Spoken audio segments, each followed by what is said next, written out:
صباح الخير. نرحب بكم في اليوم الثاني من أعمال المنتدى الاقليمي للضمان الاجتماعي لمنطقة آسيا والمحيط الهادي. نتمنى أنكم استمتعتوا ليلة البارحة في الليلة العمانية. راح نبتدي الآن أعمال الجلسة الأولى لهذا اليوم الذي ستكون بعنوان التميز في إدارة الضمان الاجتماعي في منطقة آسيا والمحيط الهادي. مدير الجلسة سعادة هانس هورس كونكلوسكي، أمين عام الجمعية الدولية للضمان الاجتماعي الإيسا.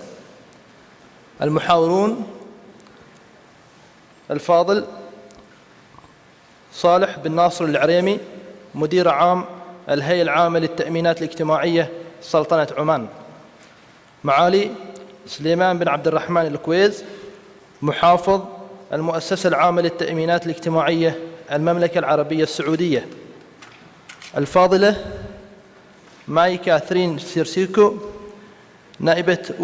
نائبة أولى للرئيس، مكلفة بالإدارة والمسؤولية على إدارة الإقراض والأصول نظام الضمان الاجتماعي الفلبين. الفاضل غرهام مالوني، مدير عام قسم الأداء والتنسيق إدارة الخدمة البشرية استراليا. الفاضل الفين ماسس، رئيس ومدير الهيئة الإدارية الوطنية للتوظيف في مجال الضمان الاجتماعي أندونيسيا. فليتفضل الآن مدير الجلسة أمين عام الجمعية الدولية للضمان الاجتماعي لعرض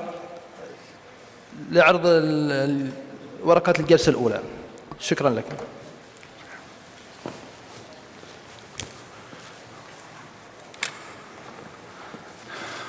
Good morning, ladies and gentlemen. I hope you had a good rest. And I think we should start by thanking our host, Mr. Al-Araimi and his team for a wonderful evening yesterday that we enjoyed all together. Let's give them a warm round of applause, please.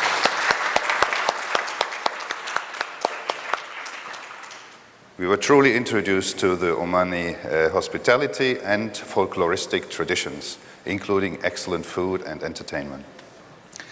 So, ladies and gentlemen, this morning we start our Excellence Day, and we started with a presentation that I will give on the one hand, the results of our member survey that we carried out, and I would like to thank all of you that actively participated and provided us with information about challenges, priorities, and your view on ESA services and products, which has been really helpful. And I would like to take a few data from that survey to present you some of the challenges that you're facing in the region.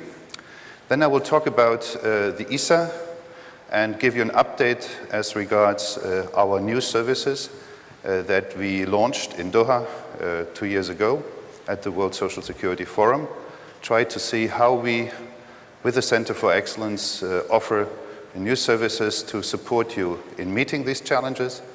And after that, I will present you some of the results again of the member survey, so how members have received these new ESA services and knowledge in the Center for Excellence. And then a short outlook into the future. So excellence is the name of the day. It's an innovation, and I hope you appreciate it. Looking into the important challenges that we have identified in the survey. First of all, the survey was carried out during this year. We started in summer and carried out until late autumn. We received altogether 266 responses, which means that we actually reached responses from 82% of ESA members. So we have a very, very solid information base on which we can construct the future of the ESA. And this has been also a very, very important documentation for the ESA Bureau, who currently are discussing the program and budget for the next triennium, which will be presented next year at the World Social Security Forum. The survey provides us with evidence on external and internal challenges which social security organizations are facing, gives us a feedback on the quality and impact of ESA products and services, and then evidence on relevance impact of ESA guidelines and the Center for Excellence. So the first measurement of how has this new role of ESA, the new services, been received. Oops, now I think I need, need my papers. Because I can't read the screen. You need this? No, I just need this.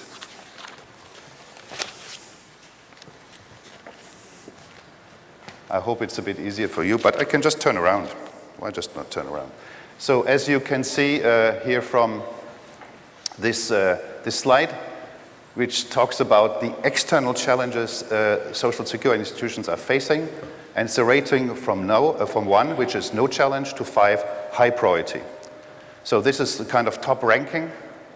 And if you look in this, into this result, it's quite interesting because one thing that we discussed a lot in the past, also during the last regional forum, was the question of the political support. And you can see here that political support seems to be in that region. There seems to be an understanding of the importance of social security, as it's now ranked rather low. While what has come to the top is the changing public attitudes to social security, the expectations from the public towards social security. And this expresses, of course, also a pressure on innovation. We have the fiscal environment, which no doubt is already under the influence also of changing growth developments, economic growth developments, the raw material prices, and so on. The demographic evolution is on a number 3, very close together with the other top ratings. So we see that the demographic change has already manifested itself as a major challenge for social security administrations.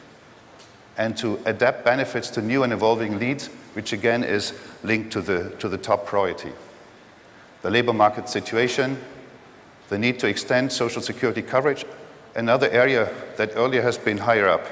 So we see there has already been made progress, so we are in a way in a positive development. A quite interesting table.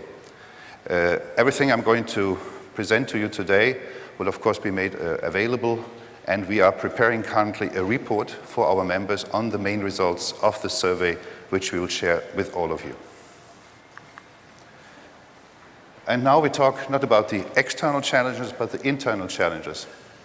And this reflects in a way very well what I mentioned about the external. You see the reaction from institutions as improving service quality and accessibility is a clear number 1. This is also what we already discussed yesterday, and I think it reflects what you know. Then it says identifying error, reducing fraud, and improving compliance is a number 2. And building and strengthening public trust in your institution, improving the governance of your institution. So we have this whole complex of governance, you could say, and relations to the public, communication and so on, that is very high on the agenda, as already the discussion yesterday showed. But then the next, you can see it's about managing innovation and technological development, human resources, and reform. So we can see that there are some quite dominant challenges. There are many of them also. The distance is not that big, so we have many challenges that you have to face at the same time, which no doubt brings about priority issues. And here, of course, again, it's important that we meet this challenge in the most effective and efficient way possible. So how to address these challenges, and what can ESA do in this regard?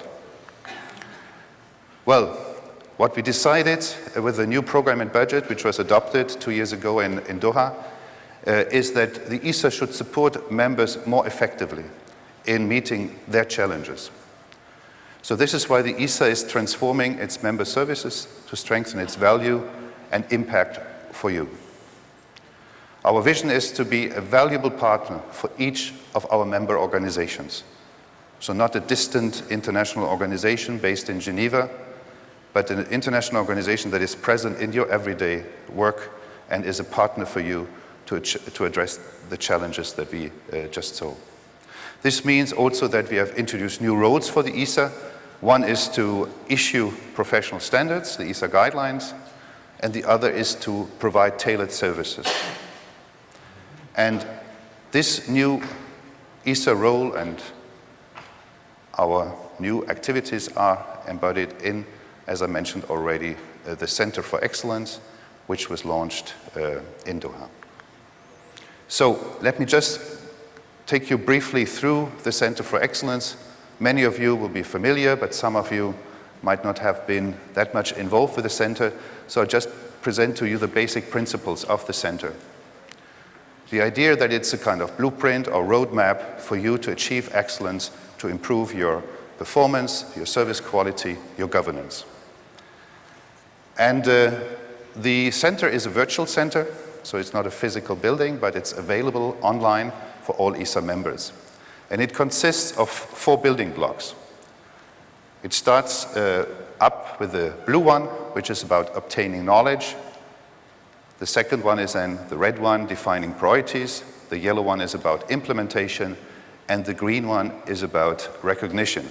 And we see all of this in a dynamic cycle. I will not go through through all of these steps very briefly, just to remind and recall what this is all about. The first one is the basic, which is about obtaining knowledge. Which knowledge is available on the ESA guideline website? Currently, we have 8 guidelines, which were launched in Doha. We had 3 years before in Cape Town at our General Assembly and World Forum there. We had already launched the very first set of guidelines, the good governance guidelines. They were received very, very positively. So during the last triennium, we really worked hard to add new topics to this first set of guidelines, and we are working on new ones.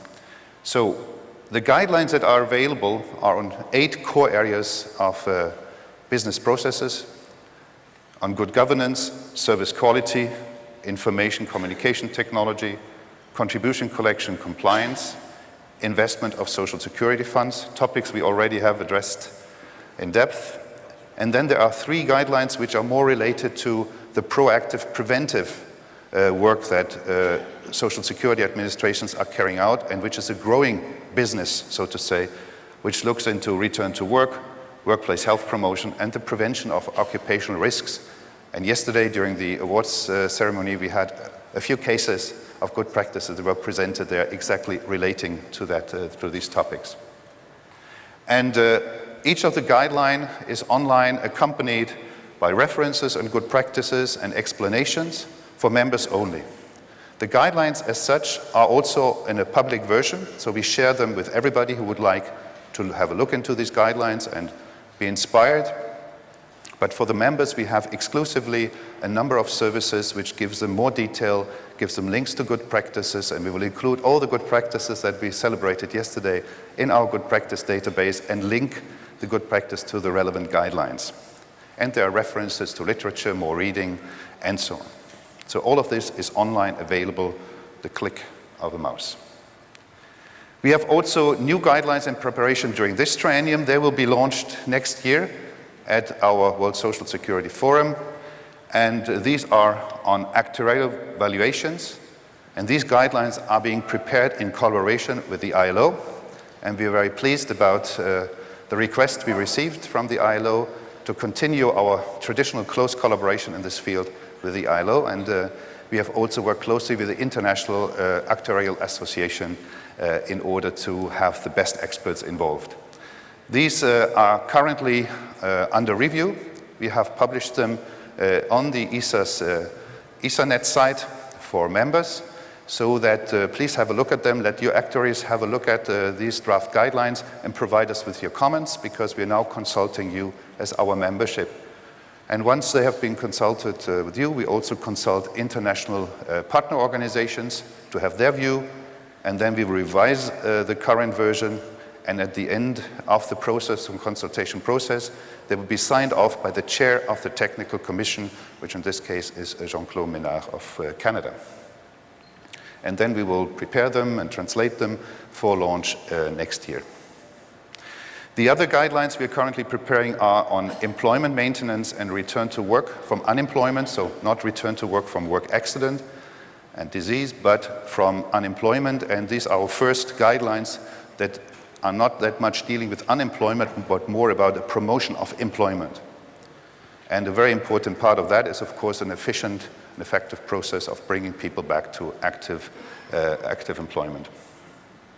Then we have a third area, which is highly valued by members, which is about communication by social security institutions.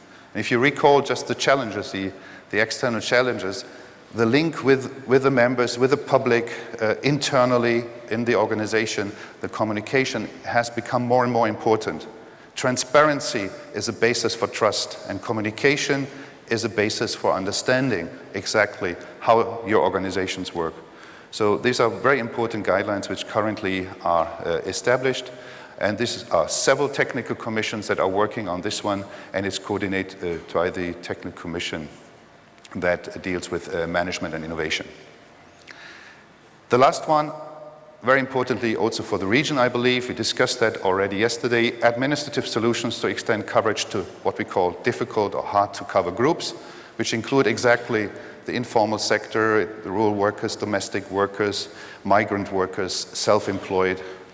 So a very important set of guidelines, which is based on the handbook that we have published a couple of years ago.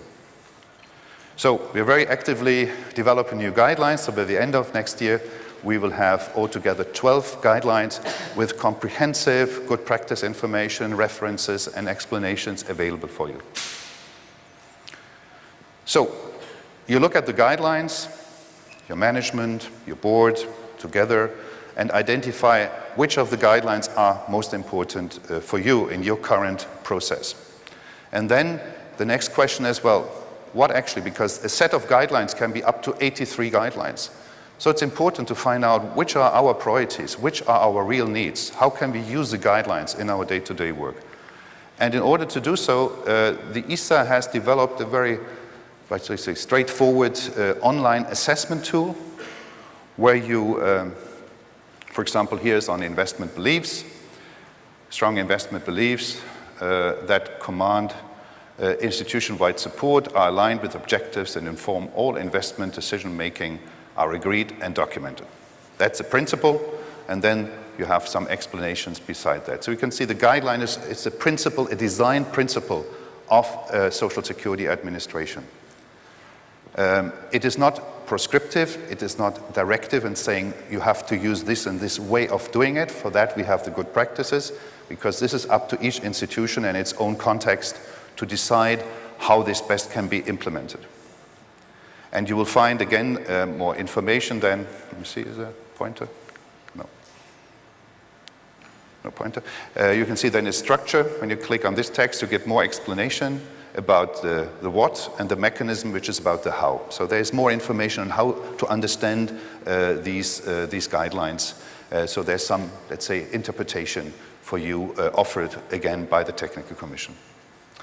Then you have to take the decision to say, is this guideline relevant for me? Because maybe there are guidelines that are not covered by your legal mandate, or it's covered by another organization, or it's simply not relevant when you look at your stage of development, of the maturity of your system. So then you can say, no, this is not relevant, you go to the next. But in this case, for example, they have said, yes, this guideline is relevant for me, and then you have to answer two questions. The first one is, what's your priority? How important is this guideline for our organization in terms of investment? So, and there you rank from 1 to 5 again, low and high. So in this case, it's a pretty high priority given. And then what's your implementation level? So where are you in terms of implementing this guideline? And here they say we are at the middle. We're not, there's still more to be done. So with this information, there's a simple algorithm which then brings together all the results for each of the guidelines that you have evaluated and puts it into a graphic context.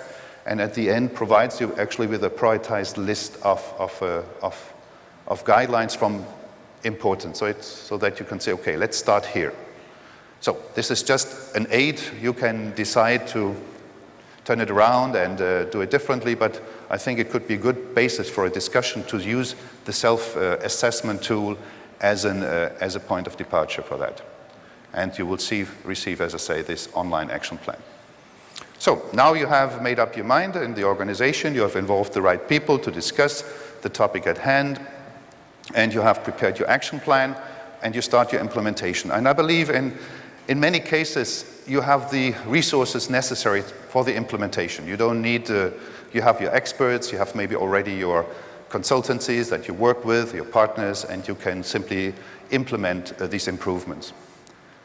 But in case you'd like to have some support, the ESA, and that's a novelty, this was introduced only 2 years ago, we say, yes, we are going now to be your partner, and we will assist you in implementing these improvements. So we have built an ESA Academy, which has 2 key functions. One is to organize workshops for managers and experts from member institutions to exchange experiences and to identify practical solutions as regards the improvement potential.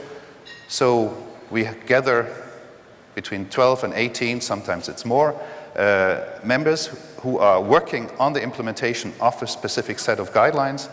They are together for 2.5 days. And during these 2.5 days, they discuss the challenges that each of the participants are facing. So this they communicate in advance so we can prepare the workshop. We have a workshop manager, which is an ESA staff that has been trained in the methodology of the workshop. And then we have external experts that come from Social Security and that can be kind of the expert to make sure that all issues are addressed appropriately. And I come back afterwards where we are in terms of these workshops. So this is a great opportunity. They are organized around the globe.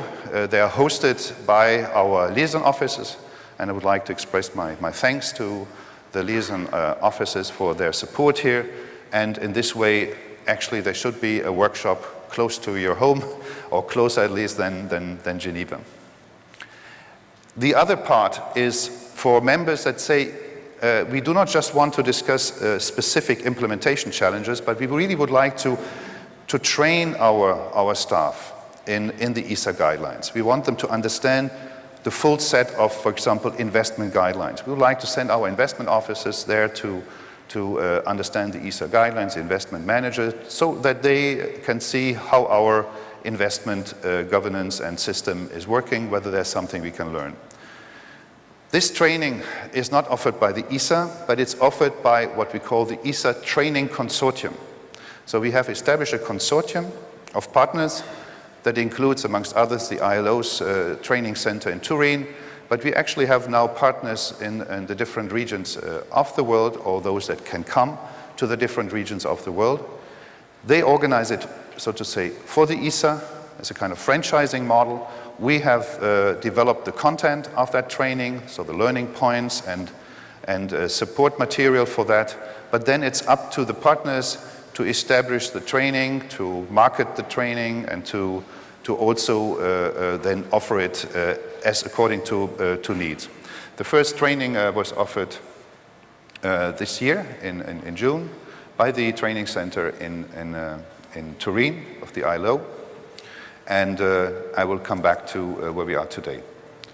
But the workshop participation for ESA members is free of charge, while the training is offered by our training partners, which all are non-profit organizations, all linked to the ESA, because then they take, of course, a cost coverage of the stay, because part of the training is that you have a pre-phase where you prepare from home, and then there's a phase where you go actually physically to the training institution for 5 days, and then there is a phase when you come back home again, have to prepare a paper, which then is assessed and is a basis, the participation and the quality of the paper is the basis for the diploma.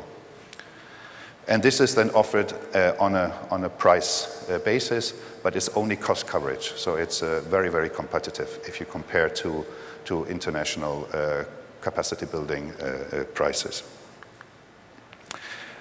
Then we have also as a support, a kind of back office support, so you can contact us at any time.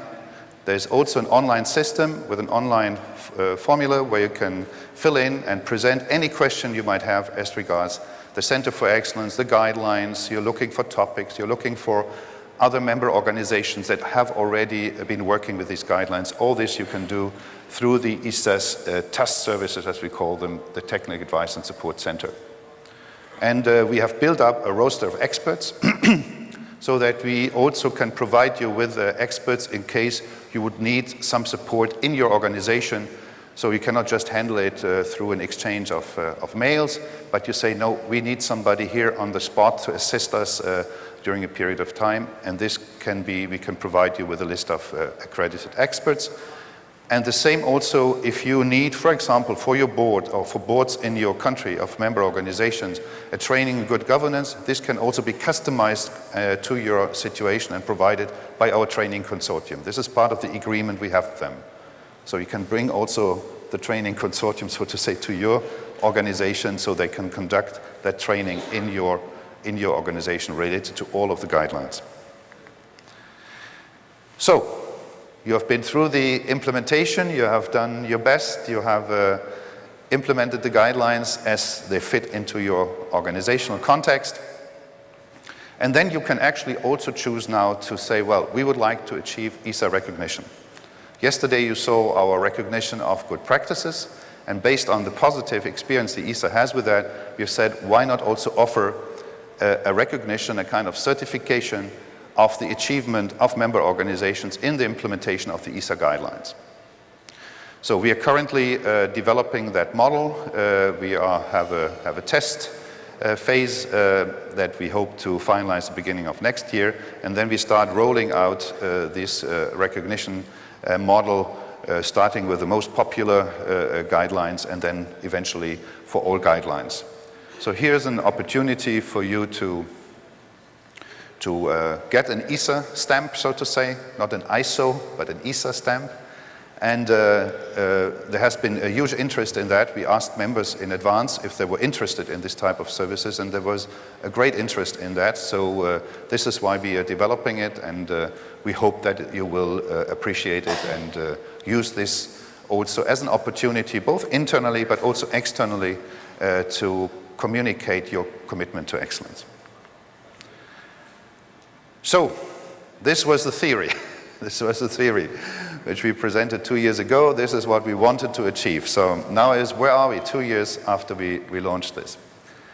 Well, first of all, where are we in terms of guidelines? And here you can see the number of ESA members amongst the respondents of the survey we carried out, as you recall, which are using or planning to use ESA guidelines. And this is a pretty impressive picture, just 2 years after we launched it. And we can see that service quality, good governance, and information and communication technology are really the number one. These are the top priority group from 159 to 151.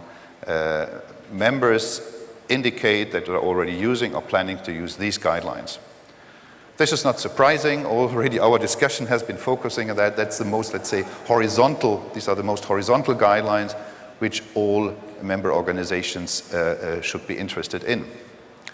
Then we have contribution collection and compliance, investment of social security funds, and then the 3 prevention guidelines. Again, no surprise that they have lower numbers because not everybody is collecting contributions themselves. They make, maybe tax authorities or others are collecting it. Also for investment of social security funds, not everybody actually has a social security fund and that has to be invested. So all of this makes a lot of sense for us. But again, we were very, very pleased about this return. I can tell you, we were a bit nervous because you put a lot of work in preparing this, you launch it, and everybody was very enthusiastic. Those of you that were at Doha, this was really a very impressive moment. when the center was launched, the president, vice president, and president, honorary president, and treasurer launched it by tipping an iPad, and the center was launched. And then we are there 2 years after and wonder, where are we? And therefore, we were very pleased about this result. And you see? There. And we were even more pleased. Oh, there's something lacking in the first line. The first line is actually guidelines. I don't know why this has disappeared from the screen. Is anybody of you who has been remoting? No, but what I wanted to show with this one, and you have to take my word, that when we asked members, and this is the first time we asked members about concrete impact. So if you look at the ESA's products and services, what has real impact in your day-to-day life? What has really changed something? What could you use immediately? And the interesting thing here is that the invisible one is actually the ESA guidelines. So within 2 years, we have actually already reached a position in terms of impact, a clear #1 position. Then we have the World Social Security Forum, so it's the platforms to meet, exchange, very important for members, the Social Security country profiles, the good practice database, and so on. So this was a second indication. One was that members told us we are working with them, we're planning to work with the guidelines, very positive indication. But maybe even more impressive is already 2 years after, it's a clear #1, the invisible guidelines. Sorry about this. And what did members say? Why did they say they have an impact? So here are just a few of the statements. So for example, we have achieved decreased political interference and reduced instability. So no doubt, these are the good governance guidelines. Help crafting, actual crafting of our investment policy and enhance risk management. We have achieved improved contribution and compliance rates. That's an interesting statement. Because what does it mean? It means that by using the ESA guidelines on contribution collection and compliance, you improve your efficiency, you get more money into your system. This means being a member of ESA pays. So the guidelines help you not just to achieve something ideal, nice to have, but it's something that's really critical to the success of your organization, to the sustainability of your organization. Guidelines helped us in strategic planning, goal setting, and establishment of assessment criteria. We used the guidelines to develop quality customer service standards for a new service delivery model. I think we hear more about that later. Guidelines resulted in amendment of the directive section on occupational diseases, so the prevention ones, and implemented a new program for return to work and reintegration. So this is something that is tangible, that is clear, and that was a very important feedback from members that we received in terms of our guidelines. I have also some data here from the member survey in terms of how is the picture in Asia Pacific, which are the top guidelines impacting in Asia Pacific. And if you look at this, member institutions having reported concrete impact of ESA guidelines, we can see good governance, service quality, investment, ICT, and return to work. So the distribution is not that wide as we would expect maybe from the first table I showed you about the use of them, but still we have on the top, we have the horizontal guidelines, good governance, service quality, ICT, but investment seems to be an important issue in the region, not surprisingly. And return to work actually is making an impact also amongst ESA member organizations, 19 institutions that are working on these guidelines. So just to give you a bit of a flavor of what currently has been worked on. When we go to technical advice and support, we have received more than 130 requests since the launch in February of 2014. And it's clear it reflects the diversity of members in terms of administrative and reform challenges. But I really would like to recall, please send us requests in case you're looking for information, you're looking for good practices, you're looking for other organizations that are in a similar situation and can exchange with you their experiences. So the technical advice and support is really, I think, a very, very useful tool for you. Here I have a table about the academy workshops, which were launched in October last year, so a year ago. And so far we have had 186, which is not totally true because we just had an event in Durban, South Africa, with 27 participants. So we have made them more than 200 actually by over a year. And they represented 85 member organizations from 59 countries. And you can see a bit the distribution of, as regards the regions and the topics. It's just a piece of information, but it's interesting to see that Africa is really very open to learning, very interested in achieving new knowledge. They are our number one, and we're very happy for that because they, of course, working hard on developing their systems, and they use the ESA guidelines and the workshops there. We can see that then it's Americas 43, but very close Asia Pacific with 39, and in Europe 32. So the workshops have been received very well. The evaluations are very, very positive.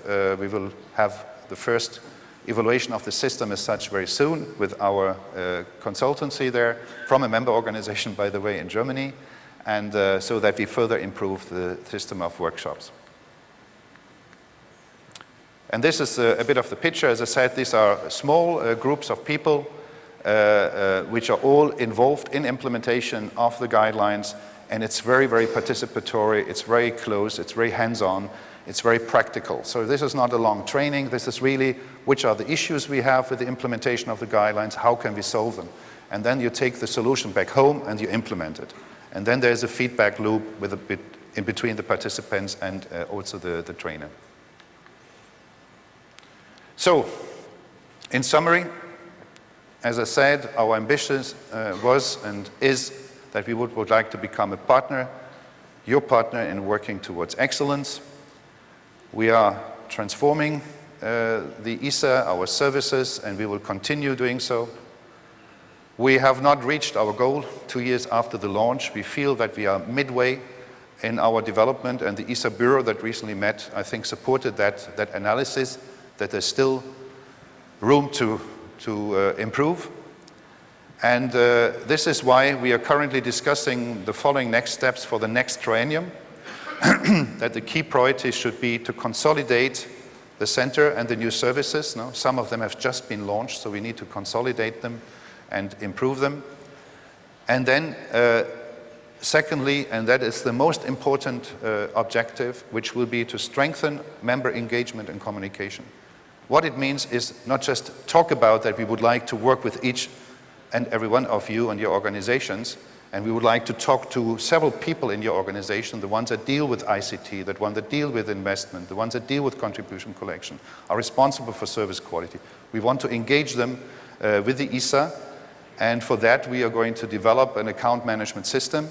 We have recruited a new director for our department responsible for that, who has background in these areas, so we hope that you will see in the future that we are really going to put action behind the words, so to say, and try to reach out to you and establish a dialogue with you. And then the third one is increased efforts to promote social security at the international level. As I mentioned yesterday, a lot of things are happening, positive developments at international level, driven by the ILO and supported now by the UN and the global community with the Sustainable Development Goals and the Social Protection Floor. So we have to bring in the ESA, our guidelines, the support we can give to administrations, because without administrations, the political objectives will not be reached. You can have bold political objectives. If the administration does not fit, if it is not able to implement it, then it will not be reached.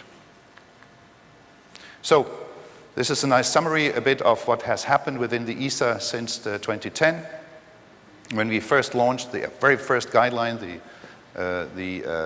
good governance guideline. So we focused our work during the last triennium on the ESA guidelines. During the current triennium, we are developing the Center for Excellence, the Academy, the support services, the recognition. And the next triennium is about member engagement. Now we really want to put these ends together and establish a new and closer relationship with all of you. And the idea is to have a strengthened value for all members, and through this, of course, an enhanced also contribution to social security development in your countries, but also globally. So that was my update about what's going on at the ESA. As you can see, it's really within the context of the topic that we have today, the excellence. This is now the focus of the ESA. We have many other activities, but we will also, during the next triennium, try to align them more with our core objective, which is the Center for Excellence and providing you with the relevant services you need. So today, ladies and gentlemen, we have a plenary session, and we are now going to go into the mode of our plenary and the roundtable. And once again, I would like also to welcome our distinguished panelists. We will discuss good governance, service quality, ICT investment, and to return to work and reintegration. So, and here from organizations that are leaders in this field and that can really share with us some insight into their activities, what has been the background and what are they doing. And then, of course, this little critical question from our side, how has the ITA guidelines, which role have they played in this context? So we would like not just to show you pictures and images, but hear also from the real world, so to say. And we'll, of course, discuss the strategic leadership challenges in improving performance in these critical areas. In the afternoon, we have 4 parallel sessions. So we'll break out, and you'll get more information on how and where to go. And there the topics that we have prepared for you are service quality, ICT, prevention, and investment good governance. And each of these sessions will feature good practices recognized yesterday during our awards ceremony, so you get more insight into the winners of the certificates and the awards. And this gives you really an opportunity, I think, a unique opportunity to be close to those that really have been leaders in these fields, exchange also your practices, so it's an interactive format. So look into which topics have your interest and benefit from this unique opportunity to talk to peers and have a dialogue in a more, let's say, comfortable way than in the big plenary here. And this should lead me to the last one. So with this, thank you very much for this part of the morning. Shukran. Thank you.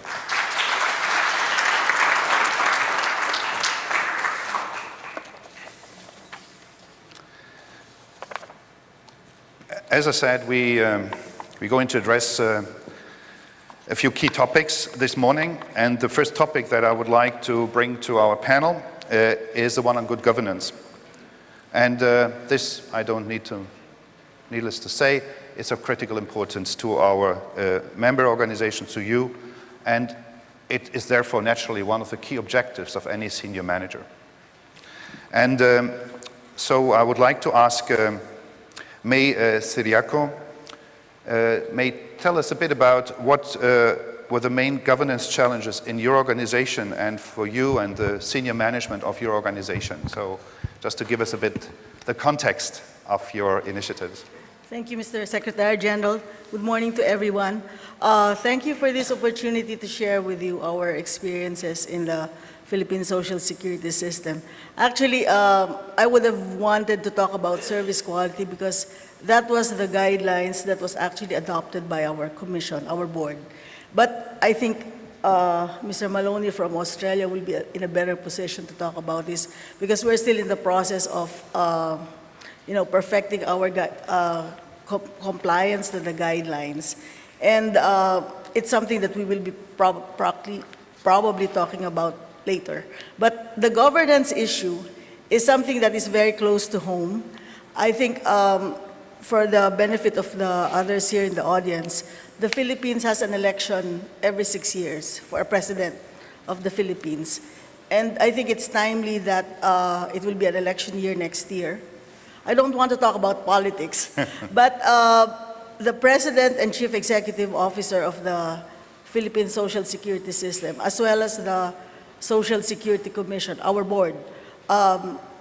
Their terms are coterminous, or also the same term as the President of the Philippines. They are all presidential appointees. And it has become a challenge for us in senior management that whenever there is a change in administration, a new adjustment happens. And we are happy that the current administration has taken governance to heart.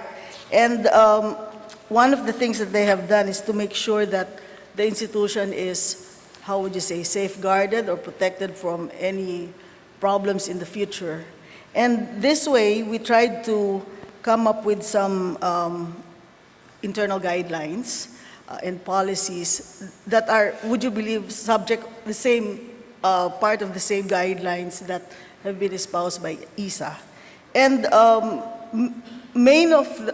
majority of these guidelines are to make sure that there are standards and there will be continuity as far as our responsibilities, particularly for fiduciary responsibilities, financial administration controls, and of course, transparency in operations. No? And our commission, they have institutionalized also 5 critical committees for risk management, audit, coverage and collection, ICT, and what's the other one? Investment oversight. And one of the interesting things that they did was to come up with specific charters for each of these committees. So this will serve as guidelines that may carry on to the next administration. It's interesting that it becomes a challenge because if there's a good administration that comes after, it's really more continuing what has been started. But it can be a challenge also if there's a new administration who thinks otherwise. Yep. Then problems of continuity may happen. But of course, these are opportunities to improve also the system in case, well, whatever the new administration comes in, at least we know how we will be able to move forward.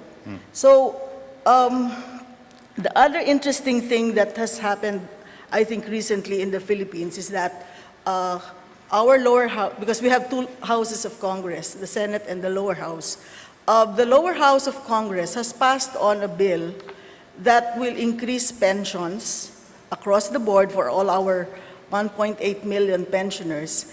And they have not specified in particular whether or how the funds for this increase will be sourced out. They were saying either you get it from your past due accounts, you can get it from your investments, or you can get it, you can get allocation from the government. But of course, the last one is more of a challenge because you have to get these legislators to finance all of this funding. So our challenge here is to make sure that we still have this higher House of Congress, particularly the Senate, so that we can, convince them that there's no other way but, to come up with better solutions on how to avert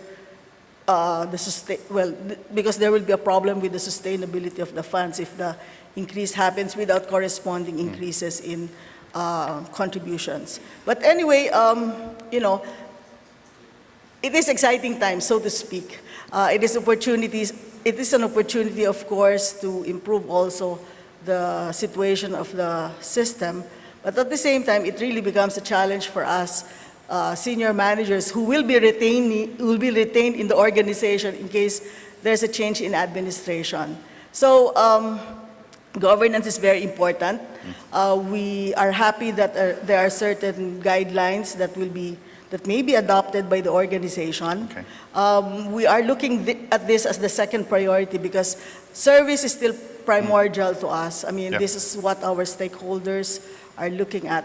But equally important, of course, is governance because we think that this will set forth the direction of the organization. Well, thank you very much. Let's give May a hand, please. May, how was this move taken inside the organization by your management and staff that you're working on your governance structures based also on international references? Well, there hasn't been much, how would you say, resistance to the guidelines. People in the organization have practically embraced the good governance. Of course, it's difficult in the beginning because it's a change management experience for everyone. From the time that, where's my former boss? Cora. Mrs. Cora de la Paz Bernardo. It was pretty straight when she was handling SSS. But in between, of course, there are changes. There was an administration, change in administration between her and the current administration. So there's really some adjustment that we need to take. And, you know, whenever new leaderships come in, it does really make a challenge to have all of these changes be managed. Yeah. Well, who would like to share an experience on maybe a bit similar, working with guidelines or working with similar topics? Who would like to share from this panel? Is there anybody who would like to add to this? I start with Mr. Alaraim, our host. Thank you, Mr. Secretary General. Actually, I want to add that the governance in social security differs from corporate governance, where it is very complex. It's not just like the where we have the corporate governance in the private sector. It is more complex as the stakeholders are more than the stakeholders that you have there. The principal-agent relationship is not similar to the private sector. And good governance means good performance. I want just to refer that there has been some research in this area where this research focuses on the relationship between the performance and good governance. And that research is available in the, I think, in the ISA platform, or maybe I have seen it in some other places, I'm not sure, but it is there. It's a practical research that have taken multiple institutions in the world and has focused on some area on governance and also has devised some parameters or some model for the performance measurement. For the social security, for the social insurance, Public Authority for Social Insurance in Oman, we believe that the governance is a must be a requirement. Our board has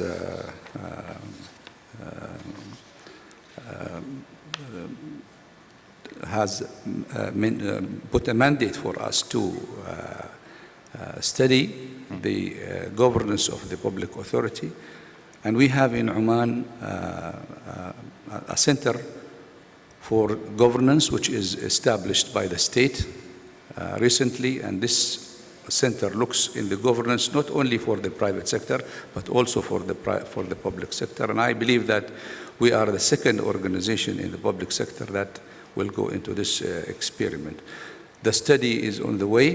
It is going to be presented to the board in a later stage. The governance in two sides. The one is the one which is going to be into the side of the strategic position of the board and the committees. And the other side is the management and the functions of the management. The main goal of the governance is to separate the roles and responsibilities for all of these structures and units amongst the organization. Mm-hmm. Thank you very much, Mr. Massaja. Thank you, Mr. Kokolensky. Assalamualaikum, ahlan wa sahlan. This is Arabic style. I think I want to start like this. Everything, in my perspective, start with the vision of the organization. So let me explain a bit about the vision of my institution. We start to transform the institution, social security institution in Indonesia, with the new vision. The vision is like this: to be world-class institution, trusted, friendly, excellent on operational and services. What does it mean? It means that trusted is the soul of the organization. So how to implement the soul of organization? One of the components of trusted, in my understanding, is good governance. So good governance, we're not standing alone, but have to be linked with other activity, with the operational, with the services, everything of the organization. So based on this, I do believe that good governance must be as an embedded system in the organization. Once we want to get what we call transparency, accountability, responsibility, fairness, dynamic, and so on and so on. So based on this, then we try to create a system. What kind of system in terms of good governance implementation in our institution? We start with, let's say, the board system.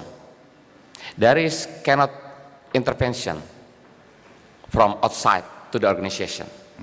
So the organization have to manage organization by themselves, by the system. That's the first one. The second one, good governance in terms the way to make decision. So there is a rule, decision-making process that will be implemented in our organization, from the head office, regional office, and the branches. So this is in terms of operational activity. And beside that, for a small example, good governance for our institution is like this: my word is my bond. One, we want to give promise to our customer. We have to fulfill the promise. In terms of services, for instance, a long time ago, if customer of the institution or member of the institution come to our office, they will get their own money. Perhaps it takes 2 weeks. Then we change the system, we change the business process. I said to people, nowadays, from 2 weeks to 20 minutes. So we give the easiest access for them. This is also part of the good governance. Okay. One, we give promise to them, we have to fulfill it. A lot of things, but I think cannot explain everything here. Yeah, I think everybody of our panelists can talk for hours about good governance. As I said, this is really so close to your heart, to your function. I will also allow for a couple of questions. It's more to May, if you have any, what she has explained, if you have any comments or questions to what has been said here. I think I give our president the first right, and then I will give it to you. Because, as I said, good governance, this is a very important topic for our president. Yes, a topic of mine. Microphone is coming, yes. Thank you very much. But I'm of course very glad that this topic of good governance is on the top of the important thing of the ISA. Well, you remember that we started it in Cape Town in 2010, and it evaluated very fast and quick, and it's embedded now in the whole, in all the hearts of the ISA membership. But when we started, I remember that there was one thing that was of great importance of all the members. Are the CEOs, the Director Generals, or what you call the bosses, so to say, of the institutions, are they appointed through a selection procedure, or are they appointed by the sole decision of the president, of a minister, or a board of governance?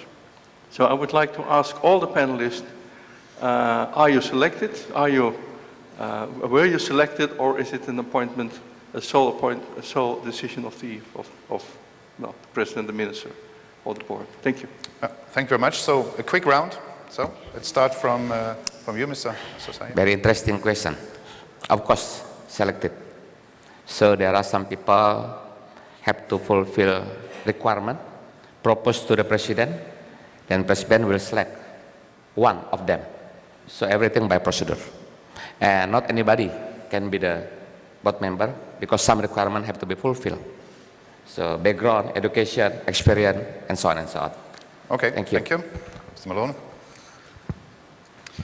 In Australia, the heads of government departments are appointed by the government.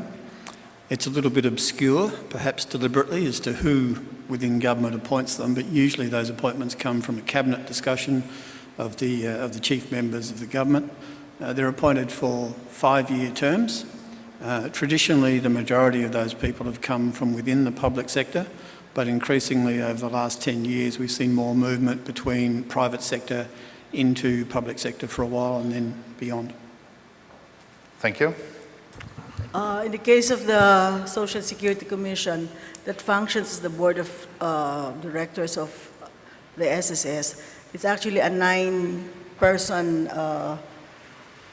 body, and the 3 representatives are taken in from the labor sector, 3 from the... The CEO. The question, Well, the CEO first is chosen from the public sector, actually. And in most cases, they have been personal appointees of the president, as endorsed by usually the business sector. We've had experience of mostly bankers who have been heading SSS. Ms. De La Paz, I think, got it from her own merit because she was the chair of one of the biggest accounting firms in the country. And the current president CEO is actually a banker. Mr. De Quiros has been a banker in most of his professional life. Yeah, thank you very much. Mr. Arguez. Yes. In Saudi Arabia, the head of our institution is appointed by the king based on a recommendation from the Minister of Labor. Now, the actual mechanics of how it works, I'm not really an expert in it, but that is the process, and it's an appointment. Thank you very much. In Oman, the Social Security law, which is issued by a royal decree,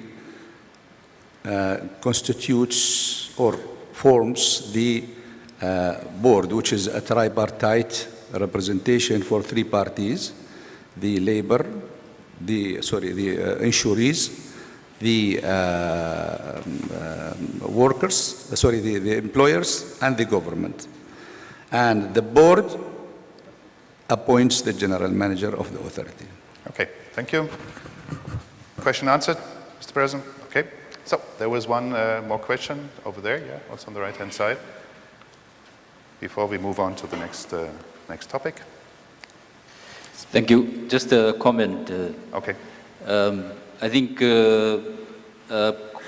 in terms of good governance, it is very important that the tone is set right from the political level.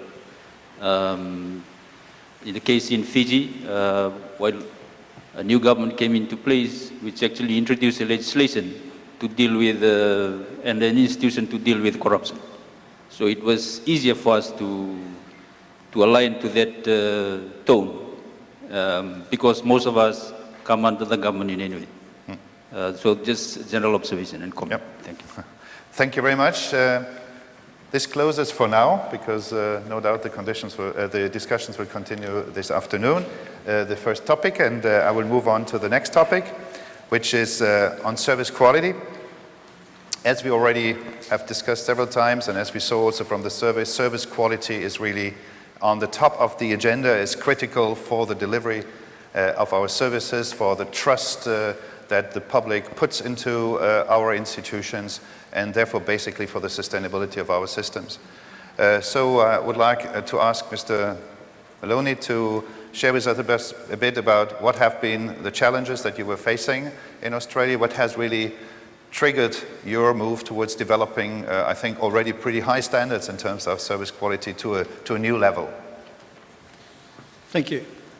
I thought I might start with some words that I read in the guidelines over the last week or so that highlighted for me some of the challenges that we have and have had over the last couple of years. Words such as consistent and reliable, prompt, accessible, courtesy, respect and empathy, cost-effective, trust and confidence.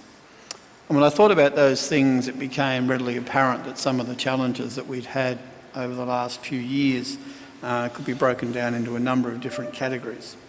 As I mentioned last night, we've been involved in the integration of a number of different organisations into one social security and welfare organisation. They were quite different organisations. The one key thing that they had in common, I think, was a strong commitment to high quality customer service, but in terms of their organisation, their structures, their culture, they're all quite different.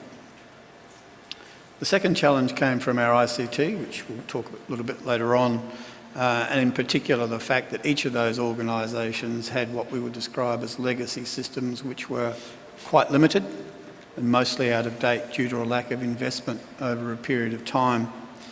And the government wanted us to update that so that we could provide a better level of service to our customers. It's also true that we were under severe pressure to become a much more digitally focused organisation.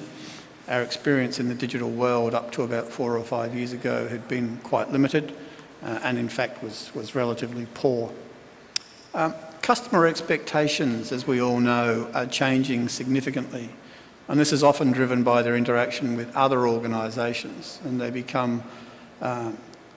develop high expectations of what the government will be able to deliver. In Australia, it's very easy to look at the activities of the banks who are at the forefront of the move into the digital world. And whilst they have significantly reduced the number of branches that they have available around the country, they've compensated for that with a very powerful digital presence. And people measure us against that. They expect the same from us. Our access, as somebody was talking about yesterday, is relatively poor for some of our customers, people particularly who live in remote regional parts of Australia, and for those people who are the most disadvantaged inside our community. Efficiency was a challenge and always will remain one for us. We provide a range of different channels for people to access our services, and sometimes we have very low value transactions being conducted through high cost channels, in particular our face-to-face network. Our staffing profile has been an interesting challenge for us. We talked about the ageing of the population yesterday, and certainly in our case we have an ageing and very stable workforce.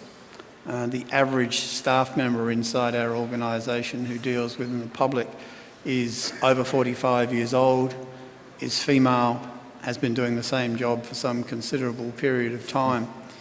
And yet we deal with the broadest range of people inside our community.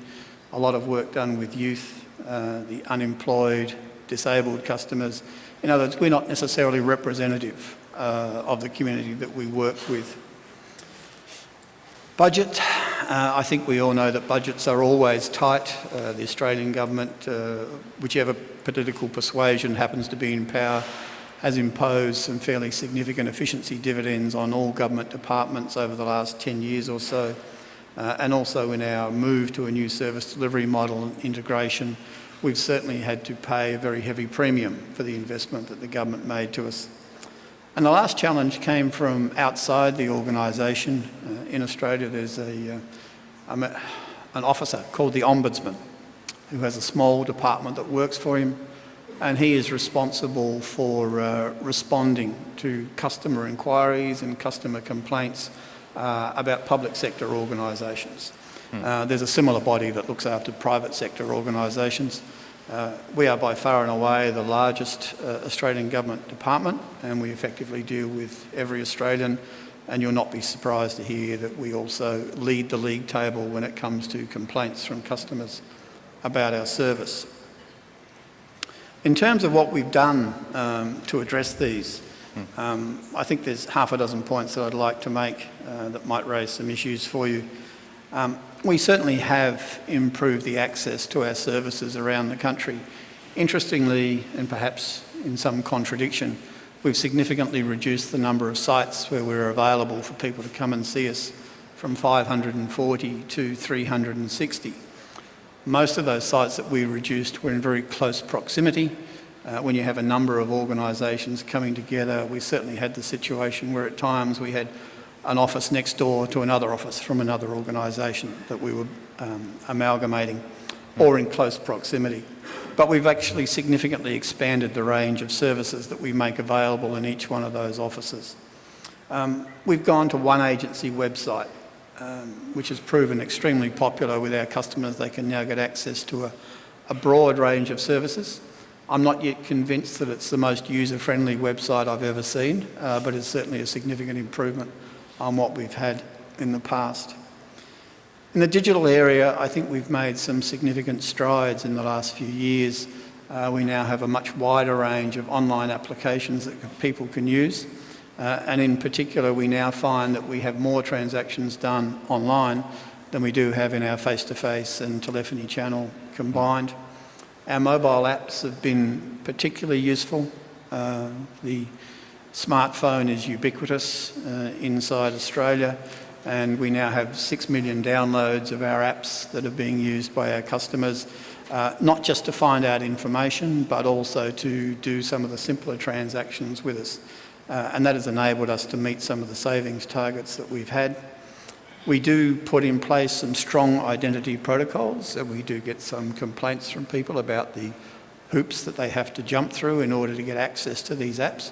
But it's particularly important to us in terms of the integrity of the information that we have available, that we make it difficult for people. And we also now have a document lodgement service where people can use their iPad or their computer in order to upload documents that we seek from them. Perhaps interestingly, we've done some work on behalf of other government departments putting in place what we call MyGov, which is a portal that enables access for customers from anywhere in the country to access a wide range of government agencies well beyond the social security and welfare system, people like tax, Veterans Affairs, immigration. And we now have 8 million people signed up to that, which is about a third of the Australian population. In terms of our staff, we have about an 8% turnover per annum. They're not necessarily the oldest people inside the organisation that tend to leave. We tend to get a broad mix. And as a result of that turnover, we've been able to change significantly the way in which we recruit new staff. We've moved to a much more flexible system of not having as many permanent staff as we have had in the past, to taking on more people on casual contracts. We have aggressively recruited graduates into the organisation. We take on 130 generalist graduates every year and 150 ICT graduates every year. And we're out in the university campuses every year making sure that we get the best that we possibly can. Notwithstanding that our salaries don't necessarily compete with the private sector, we still get a very high standard of people that want to come and work for us. And in terms of the Ombudsman, I think it's fair to say that we have found that being as close as you possibly can to these external people who can cause you problems has been a good solution for us. We now actively engage with them on a regular basis. We invite them into the organisation, we show them how we do things, we explain why things go wrong from time to time, and we give them ready access when we're about to make significant change so that they can brief people who might come to them to complain. In terms of access to those people who find it difficult to get to us, we've done a number of things apart from the digital presence. We now have a group of people, about 120, who've been recruited and trained specifically to work amongst the most disadvantaged in our community. And in particular here, I'm thinking about the homeless who live in and around our large cities. We have mobile officers, which I think somebody else was talking about yesterday, that get out into the remote parts of the country on a regular basis. And out there, people cannot necessarily get access to the internet, and telephony connections can be quite difficult as well. And we're taking on a much larger number of agents who are people who live inside communities, usually the remote ones, that do some work on our behalf, and we provide them with equipment like computers and telephones that they can use for their customers to access us. The last thing that I think is worth mentioning is that we've gone heavily down the path of customer co-design, and we've engaged with our customers on a regular basis every time we're looking to make a significant change inside the organisation, to get their views about how these things should work and what they should look like. We have 300 people inside the organisation who've received significant training in this area, and they are leaders for us in terms of getting feedback on what we're doing and how well it's going. Thank you very much. Let's give Graham a hand as well for a very comprehensive approach. So now my question, of course, is, as ESA, you have been looking into the ESA guidelines in context with your service quality review. Could you just say a few words about how this has this been useful, and how have you been able to use it? Look, particularly useful in a couple of ways. Personally, I find the guidelines around service quality very much common sense. They're the sort of things that I would think every organisation should have in place. They don't necessarily always apply to us because we are a little bit different. We're not a contributory and insurance-based agency. We used them a couple of years ago to do an informal self-check, a health check of how we were going. And we came out reasonably well. We thought we had many things in place that were critical inside the guidelines, but we've also used them to drive some significant change forward in the context of our new service delivery model. And we still use them to highlight some of those things that we think we're not quite as good at as yet as we should be. So we don't necessarily regard ourselves as an exemplar in regard to the guidelines. We still regard ourselves as very much a learning organisation that will continue to use those guidelines to develop further as we go. Well, thank you very much for this comment as well. Well received. So a couple of short comments, because I know everybody, again, like good governance, service quality is on the top. I will maybe ask another couple of comments. I just want to ask Mr. Maloney, you talked about rationalizing your branches, and I just wonder, how were your customers receiving this? Was there objection, or did it go smoothly? And how did you do it? I've been in this field for a long time, and I've been trying to close branches for a long time with very limited success. No member of parliament or government minister likes to see a representative of the government closed. In fact, they're very keen to see them opened, as they have traditionally over a number of years. The basis of this was the bringing together of the organisations, and the fact that it looked rather silly to have an office of one organisation right next door to another office of an organisation when you were bringing them together. And rationality and the need for significant savings overrode that desire to close things. In terms of our customers, we spend a lot of time prior to any of these closures inside the community, talking to the people who come into those offices and talking to community leaders about what we're trying to do. And to date, we've been quite successful at reassuring people that actually what this amalgamation is going to do is to generate a higher level of service for people in the long run, because there'll be more services available in the one spot. I'd certainly be lying to you if I said we didn't get complaints from people who find that the bus no longer stops in the right place as it did before, and those sorts of things. But by and large, these are short-term issues that tend to be overcome relatively quickly with time. One of those organisations that we've amalgamated has moved perhaps more rapidly than some of the others to providing a digital service, and as a consequence there's no longer the same need for people to come in and see us as there was before.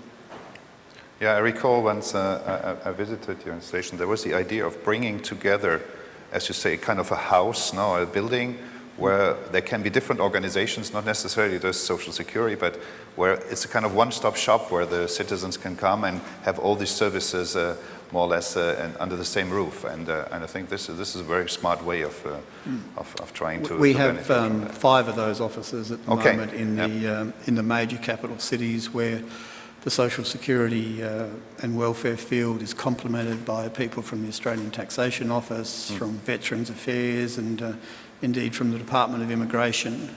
They're all located in a very convenient place inside the major cities.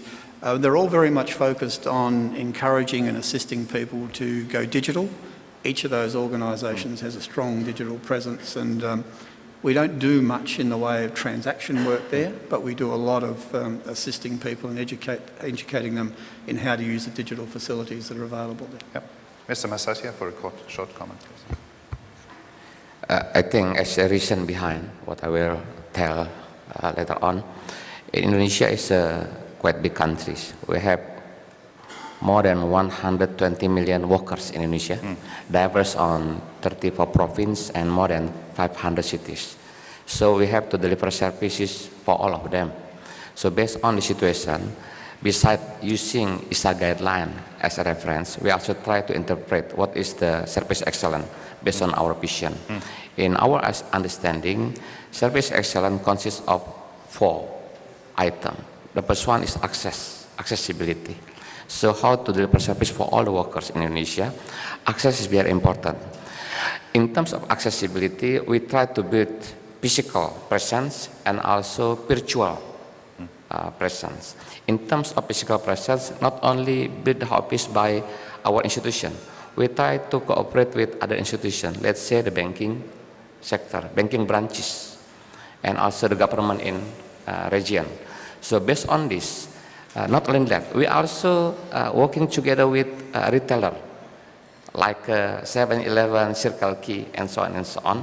So nowadays, all the workers can access the institution through our office, through mobile phone, website, and even they can register themselves to Circle K or something like 7-Eleven. Okay. So this is the easiest access for them in terms of accessibility. The second point of the service excellence, in my understanding, also speed. Speed, what does it mean? If they want to do, we know that in terms of operational for Social Security, at least they want to get the information, registration, collection, and also payment. They want to get their own money. Now, in terms of their own money, nowadays in Indonesia, there is no more cash. So everything is non-cash transaction. They can get their own money in the bank and their own account. So based on this, everything will be very fast. Yes. And the third one, of course, friendly. Friendly, it means about the premises, and also how do we talk with them in terms of communication, blah, blah, blah, blah, blah, blah. And the last one is accuracy. So those are 4 items that we try to implement in Indonesia in terms of service quality. And so far, the good thing is most of the company, the employer, not try to access our institution through electronic. They can get information, even they can do claim by electronic claim, and shifting now from the manual to electronic almost 45% in 1 year. So we think improvement on social security services is one of the basic things that we have to do from now on. Yes. Thank you. Thank you very much indeed. Now to you again, ladies and gentlemen, if you have a question to Mr. Maloney, to his presentation, or would like to add to this topic. Yes, now we go to the left-hand side of the room, and a microphone, please, over there to the gentleman over here. Microphone, please. Yep. So.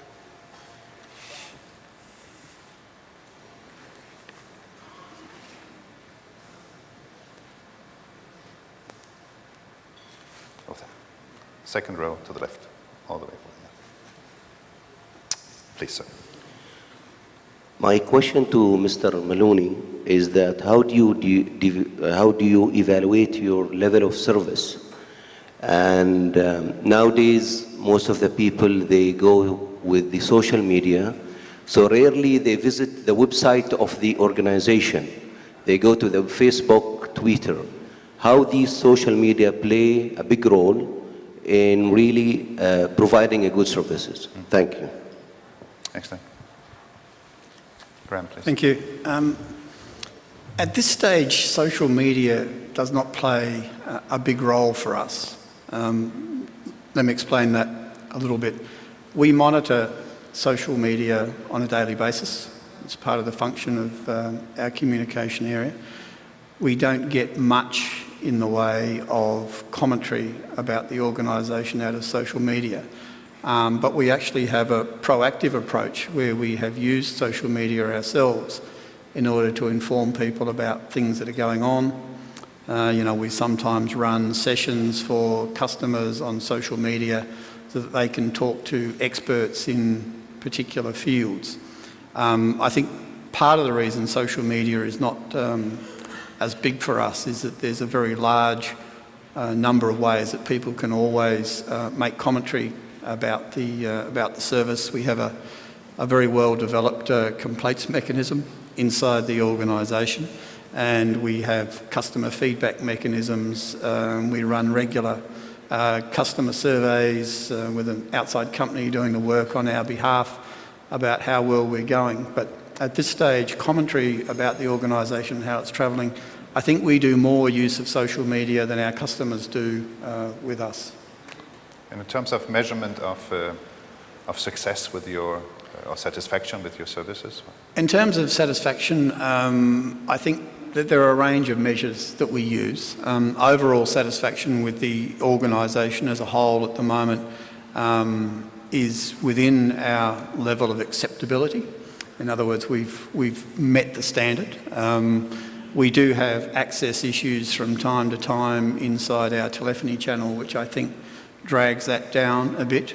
Our acceptance level of the skills of the staff is always the highest rating in any customer survey that we do, reflecting the time and investment and also the culture of service delivery that's been embedded into our staff. So at the moment we are quite happy, but we still think there's room for improvement.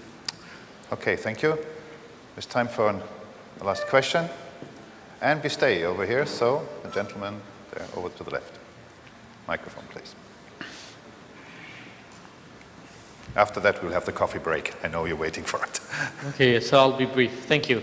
Yes. My question is to Mr. Maloney. My name is Nader Al-Wahabi from Go See Saudi Arabia. My question is to Mr. Maloney. Combining what you said yesterday when receiving the award with today, I believe you said that part of the work that you did is integrating the work of 5 different agencies into one agency. And you mentioned today that you have implemented a new service delivery model. And this is what I'm interested in. I want to know whether the new service delivery model that you've implemented, was it used in one of the agencies before the integration, or did you come up with a totally new service delivery model that has not been tested on one of these agencies before? This is the first question. And the second question, just out of curiosity, does your department do anything about awareness of savings and financial planning, or is this a different department? Because I know that Australia is very well known of the work that is done in this regard. Thank you. Thank you. Thank you. It is a new model in a sense that we believe that we've picked the best of the existing models from the organisations that we've brought together.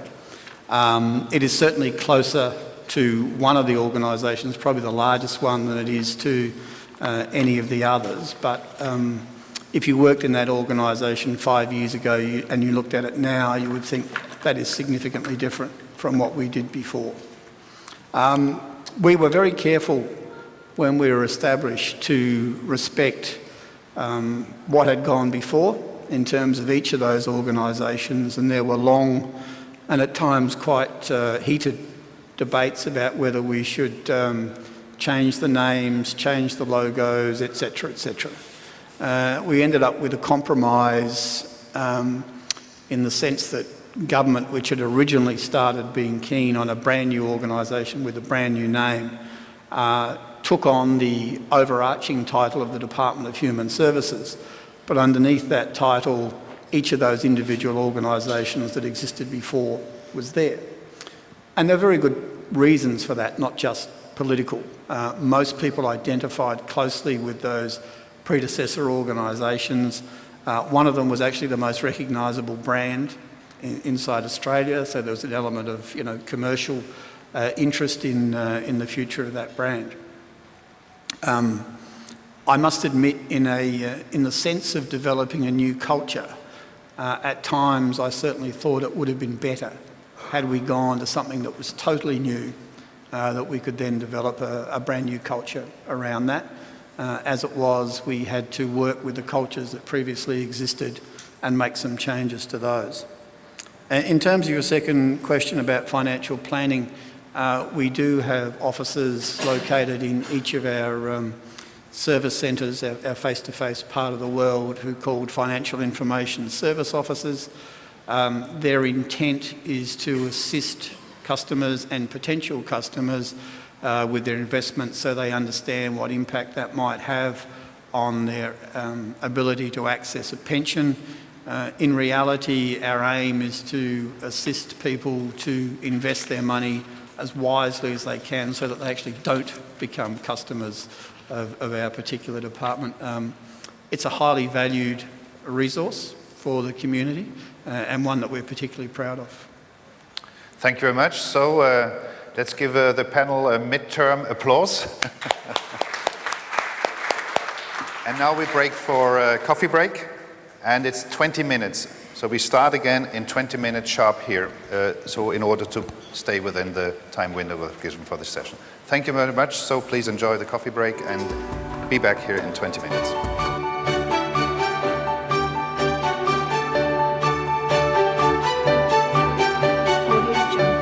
The third topic that we are going to discuss now is information communication technology. Has to be the topic, as you have seen, the importance. We also heard that's a transversal issue that influences on almost all topics within Social Security administration. It's a facilitator to achieving the objectives of administrations and including, as we just heard, also in terms of service quality. And it's a smart way of involving the users of the systems, the beneficiaries, the clients, the customers in the business processes. And this gives also not only a better image, an involvement, a transparency, but it also helps to make processes much more efficient. So now it's my pleasure to ask Mr. Suleiman Al-Ghwais from Saudi Arabia to tell us a bit about why ICT is such an important strategic topic for you as a leader of your organization and for achieving the objectives of Social Security in your country, and share with us maybe also, like the others, in which way the ESA guidelines and have played a role in that context. Please. Of course. I will start by just saying that despite the anxiety and the challenges that ICT tends to present us with, we have to all know that this technological innovation is it's just a huge win for mankind. Life would not be anything like we have it today, the quality of life, if it wasn't for the innovations over the past 50 years or so. At our institution, since it was set up in the early 70s, 1971, they have been known to be early adopters of technology.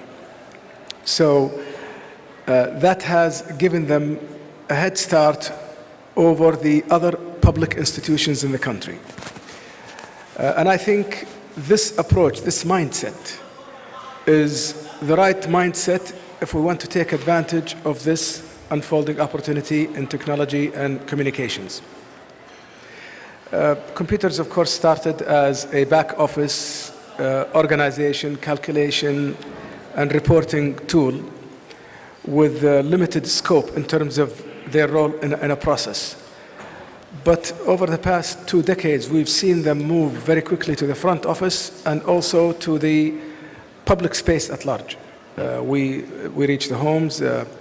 So that means the ICT has become by far the biggest force of change in everything we do.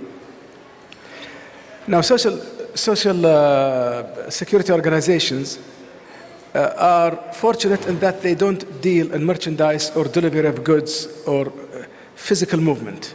We are about data, about compliance, about messaging and transfer. And that type of operation lends itself to take maximum benefit of technology.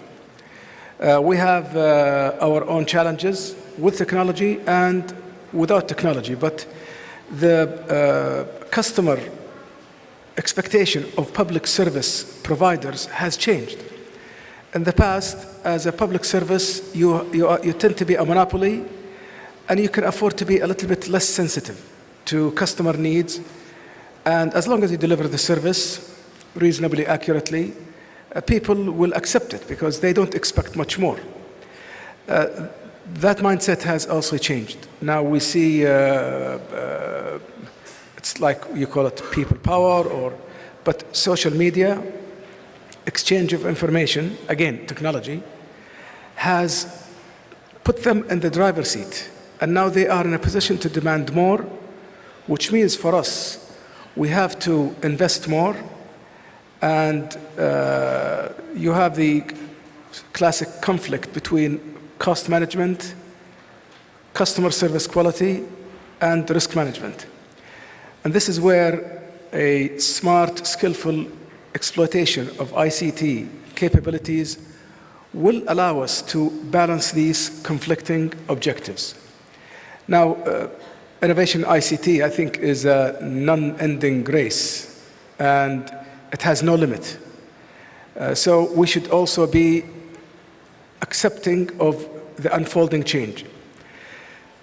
This all allowed us, at least in our own institution, to deal with problems that were not very simple to deal with. It's workers' rights protection. We have compliance, eligibility. There was a lot of discussion about it yesterday. And with the ability to fetch data from different institutions, that's the linkage and interoperability, we have developed an environment, nothing is perfect, but an environment that I think has reduced a lot of our expenses, improved the service. We now know when a beneficiary is eligible for a benefit, and we contact them. In most cases, they don't even have to come to us. We have the benefits based on social status of the person, marriage, divorce, death, education, and the verification of over 300, we have 330,000 beneficiaries. On a manual basis was impossible. So we ask people to come in once a year, once every 2 years. You're vulnerable to forgery, fraud. Now it's all automated. We scan the data from multiple sources and use it to make decisions.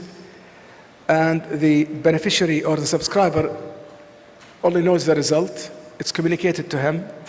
And it's just a much, much more orderly process. But of course, ICT presents huge challenges, especially I think for social security organizations.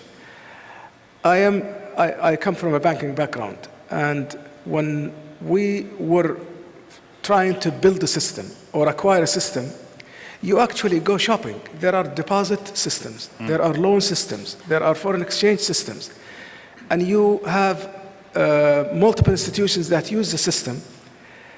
And the operating environment is about 80% overlapping. So there are a lot of commonalities. That means the development cost is shortened, the development period is shortened, the cost is also reduced, and you have the expertise inside and outside. Your ability to acquire the human resources required for a solution development is easier. The challenge for social security organizations and systems is that they tend to be very peculiar. There is a political process, there is a social element, and each market is different. What is a fair benefit in country A is an exaggerated benefit in country B. You have the legislators, they design schemes that are literally impossible to automate. But your ability to rationalize the specifications to fit your system is not easy, and correctly so, some have objected. They said technology should not be a limitation. Technology should be actually an accommodation, so you find a way to automate it. That's why we end up building systems almost from scratch, and we know that means your cost of ownership after you build it is much higher. The reliability is not going to be the same, and your ability to customize it and change it is also suffering. The other challenge that comes with adoption of ICT in an extensive way is your increasing vulnerability to cyber attacks. We know that there are very smart people. Some of them do it for a gain, but some of them do it for a hobby.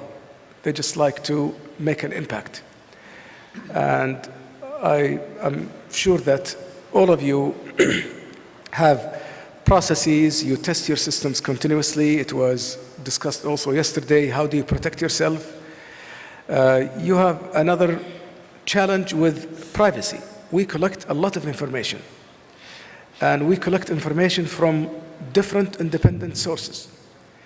We are always faced with, if we ask for information, we get asked for information. And we try to be a bit, not possessive, but we don't really like to share a lot of data.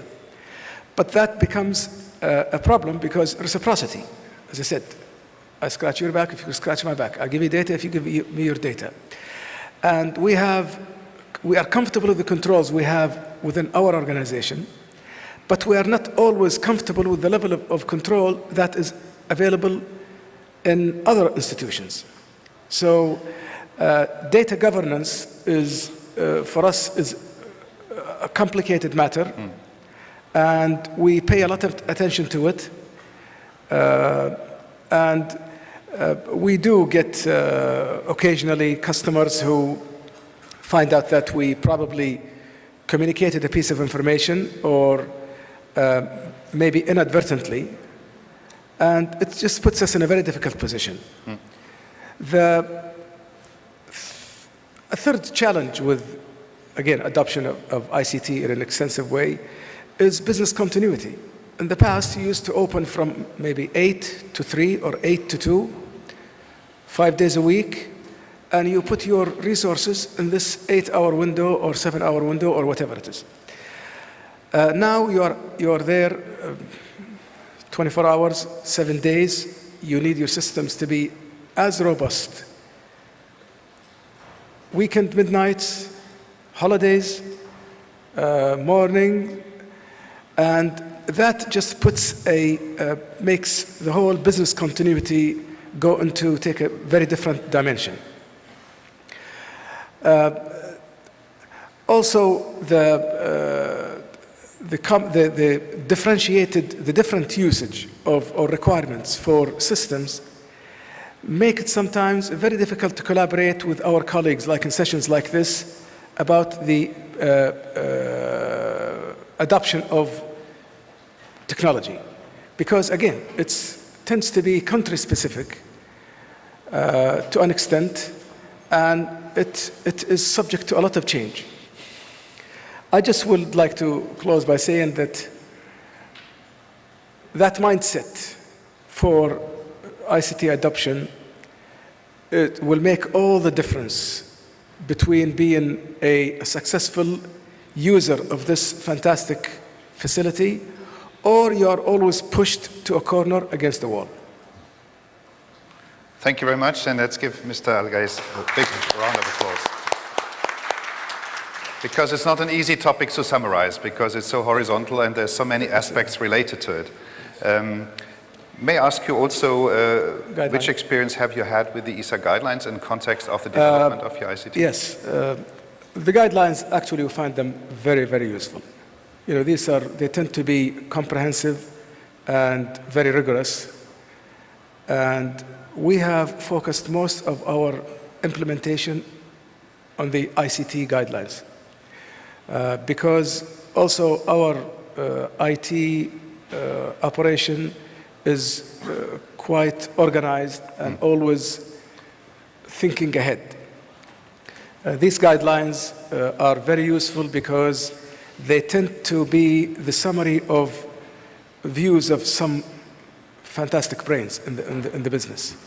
They are not as biased as our own development. So if we had all our policies and all our processes homegrown, I'm sure we can do something. But you're always influenced by your internal limitations, internal issues, and even internal personalities. So the best thing is to have a view, because you need to set your mind on where you want to go and how you want to do it. And then the guidelines are a very useful, if you want to call it a checklist, because it's actually very comprehensive. So you go through it and you make sure you've covered all the points. You don't have gaps. And while it is not detailed, because you always want to customize to your institution, the guidelines tend to have, the material is full, it's complete. And it gives you the assurance that if you go through it and you cover the main elements of it, you feel that you've actually covered the ground with what you need. It also allows us to even seek sometimes explanations or assistance from the teams that work on the guidelines and also the Center of Excellence. So, no, we find them very useful, and we are in ICT very enthusiastic adopters of it. Well, thank you very much. This means a lot to us because, indeed, I had the pleasure to visit Gozi, and I have seen a fantastic team, ICT team, a young team that is really up to date. We had a wonderful presentation during our ICT conference in Astana in September by one of your colleagues, and so this response means a lot to me because now it comes from a very, very high level. Ladies and gentlemen, we have to observe the time also for the interpreters. I just look to the interpreters and see whether we could get another 10 minutes. Would that be okay for you? Just thumbs up if this is okay. It's okay, thank you very much. So, thank you. So, because we would like to continue the model also of course, involving you. ICT is a complex issue as we had. It's a question of managing several risks at the same time. No? We heard about the cost risk, we heard about the management risk, the risk management, and we have the risk related also to service quality and to customer relations, because this can create issues. So it's very complex, so therefore I know you all are somehow involved in that. But I would say therefore let's focus, let's say, any questions to what Mr. Al-Ghais has presented so that we do not fade out too much in the topic, and then we can come back to it later on. Just as regards the guidelines, this is work in progress. We have issued the first part. We are continuously working on guidelines in ICT because it's such a complex field. And one issue that is important, I just want to repeat it, I mentioned it already yesterday, is that we are now in dialogue with the ICT industry to do exactly what you were asking for. And that is the experience from the banking sector, from the health sector, from many other sectors, where there is a standardization. There are standards for the different business processes, which means then that we have reusable technology and do not have to have customized each application to one institution, which is great for the ICT industry, but it's not good for us because basically there's no competition. We cannot choose amongst a range of products. So we need the same development in terms also of smaller companies and so on that develop softwares and have a really rich kind of ICT business environment in the field of social security. And this is really rare because we are the second most important consumer of ICT in the world. Your sector, ladies and gentlemen, is the second most important consumer, and we talk about billions and billions of dollars. So we really should move into that direction, and with the help of our ICT Technical Commission and with this industry forum, I hope that we can make progress. It's really high on our agenda, just to share this with you because I think this is really a very important comment you made there. So, any question to Mr. Al-Ghais from the panel or from you? Any observation? Yes, here from Lebanon, our colleague. Hello. Thank you. I've heard you saying everybody is asking for data and we ask for data and this thing. Sir, do you know that big companies are going after cognitive systems. Big data and open data now are being, there are legislations for these. We cannot continue, and you cannot create what you said as a common platform to be used by most of us, and everyone keep the data for himself. Yes, keep the privacy, but open data is essential, and we are going there. And the cloud, what about the cloud? I didn't see you, I didn't hear you talking about cloud. Social security, we are not software houses, and we have to admit this. Okay. Technology is booming, and you cannot follow it. So we have to have an eye to the cloud, to outsourcing, and let's focus on our core business and SLAs that we have to maintain. Thank you. Thank you very much. Mr. Al-Ghais, the cloud. I know the sky in this area is mostly cloudless. It's not like in my home country, Denmark, where it's mostly full of clouds.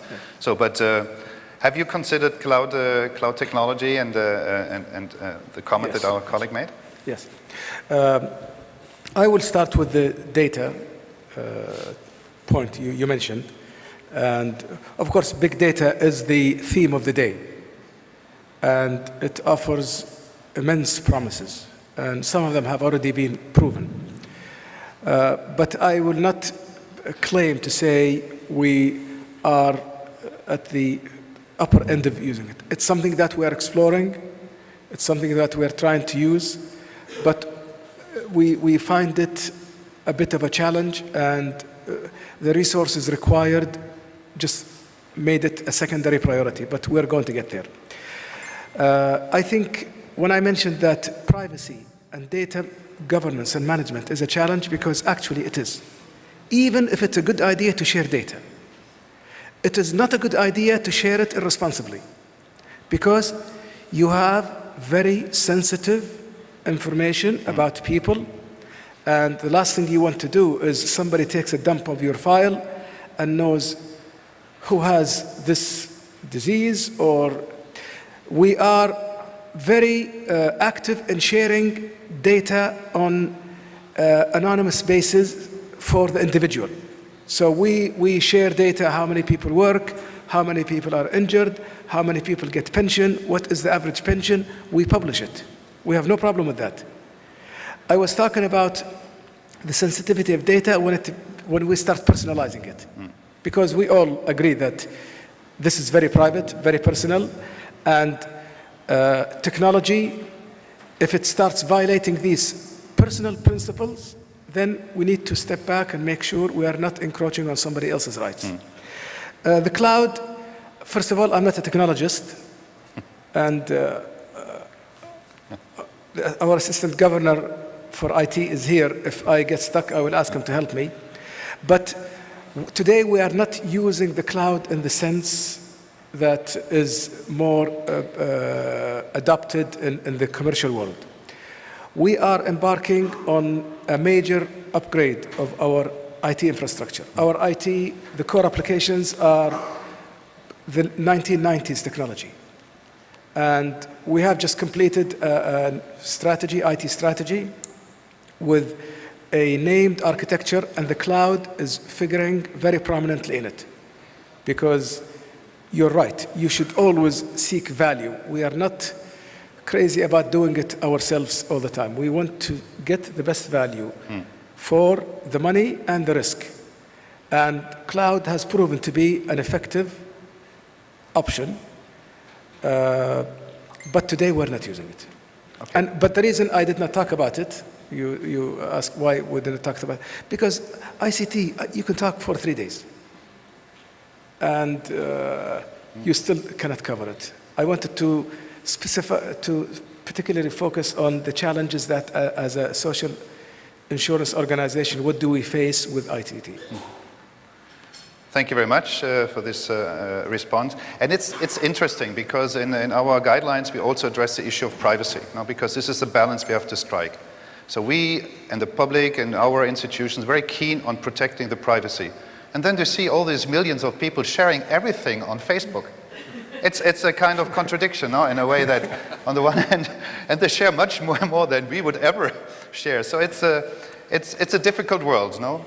And in terms of big data, I think our colleague is quite right there. I think there's a huge potential in big data in order to focus our services, have predictive social security measures, be proactive in terms of individuals or groups of people who are on the way to, let's say, a social decline, and that we can intervene there and help them back on track. So I believe that big data is no doubt one of the issues, and as we are building that knowledge, as we build these databases, as you integrate, as you do so well in Saudi Arabia, I think there's a huge potential there, in particular in the view of trying to focus our interventions to the right and target our interventions, and not just, the interventions focusing on all, but focus on the right people with the right instruments. And again, there I can recommend you to talk to colleagues from Australia, because the department there is also very advanced in using big data in order to have these customized, targeted interventions. Very, very interesting. So, I'm afraid we have to leave this very exciting topic and critical topic. We'll come back to it in the afternoon. And now it's my pleasure to go to item number 4, which is not least important. We have touched also upon this several times. And my question to our host, Mr. Al-Araimi, is investment. Now, what does it mean for you as leader of PASI? Why is it so important, and which challenges are you facing? And again, how do you try to manage these challenges also using the ISA guidelines, which you have been instrumental to develop as chair of the technical commission? So, of course, I would like to see, the proof is in the pudding, no? Yes. So. Thank you very much. The investment guidelines have been adopted in 2013 in the World Forum, and the Commission on Investment in ISA has worked on them during the last triennium of the ISA, which was 2011-2013. These guidelines, just to give you a little bit information about the structure of these guidelines, actually, they are flexible enough for any organization to take whatever is suitable for them in terms of governing their investment activities, whether it is handled by the institution or handled by an outsourcing or another institution.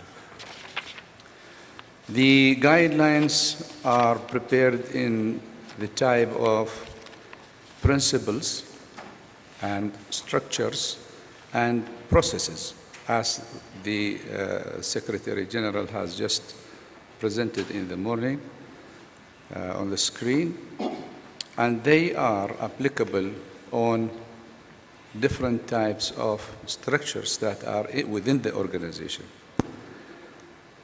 And these structures start with the board, which has got a fiduciary aspect in terms of investment of Social Security funds, and of course the other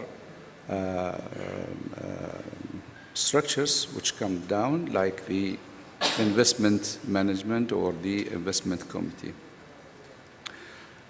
These guidelines cover the processes of the investment strategy formulation, the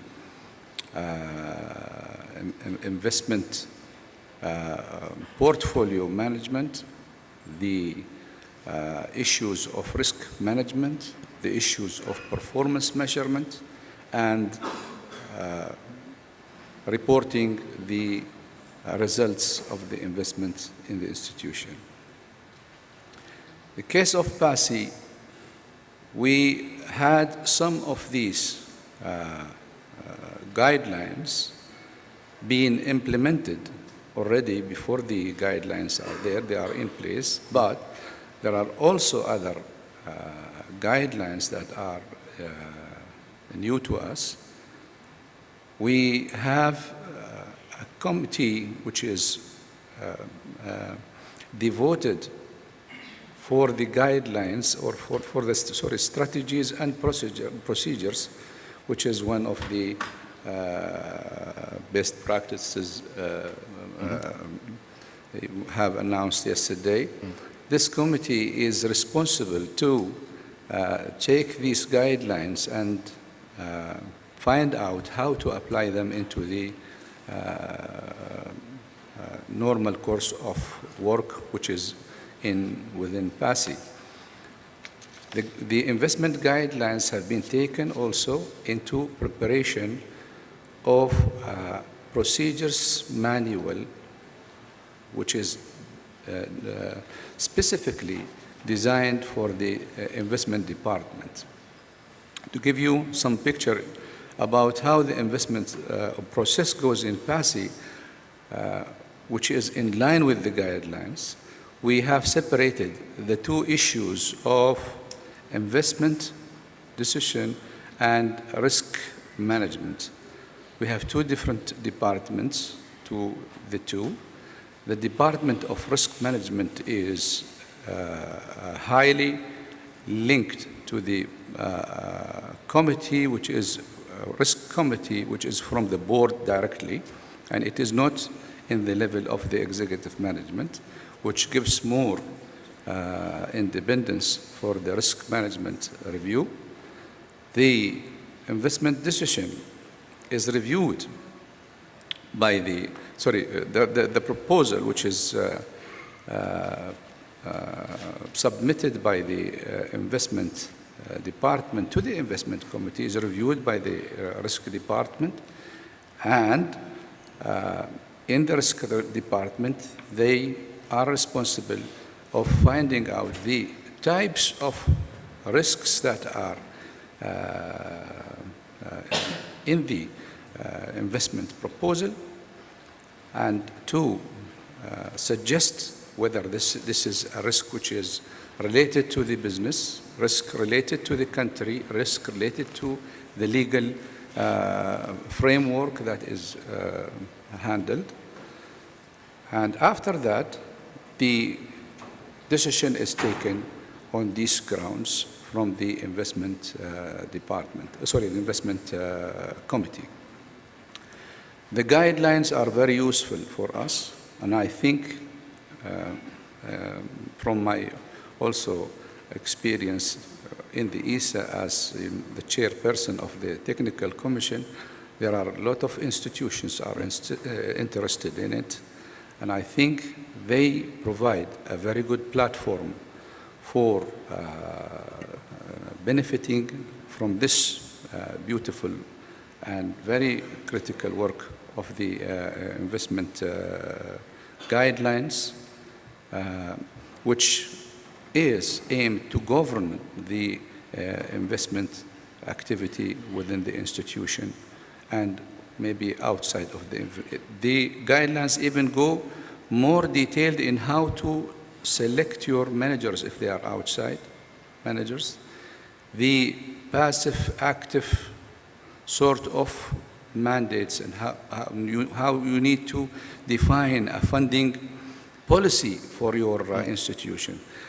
The investment strategy shouldn't be formed in an ad hoc basis. It has to be formed within the norms that are should be present and in the institution.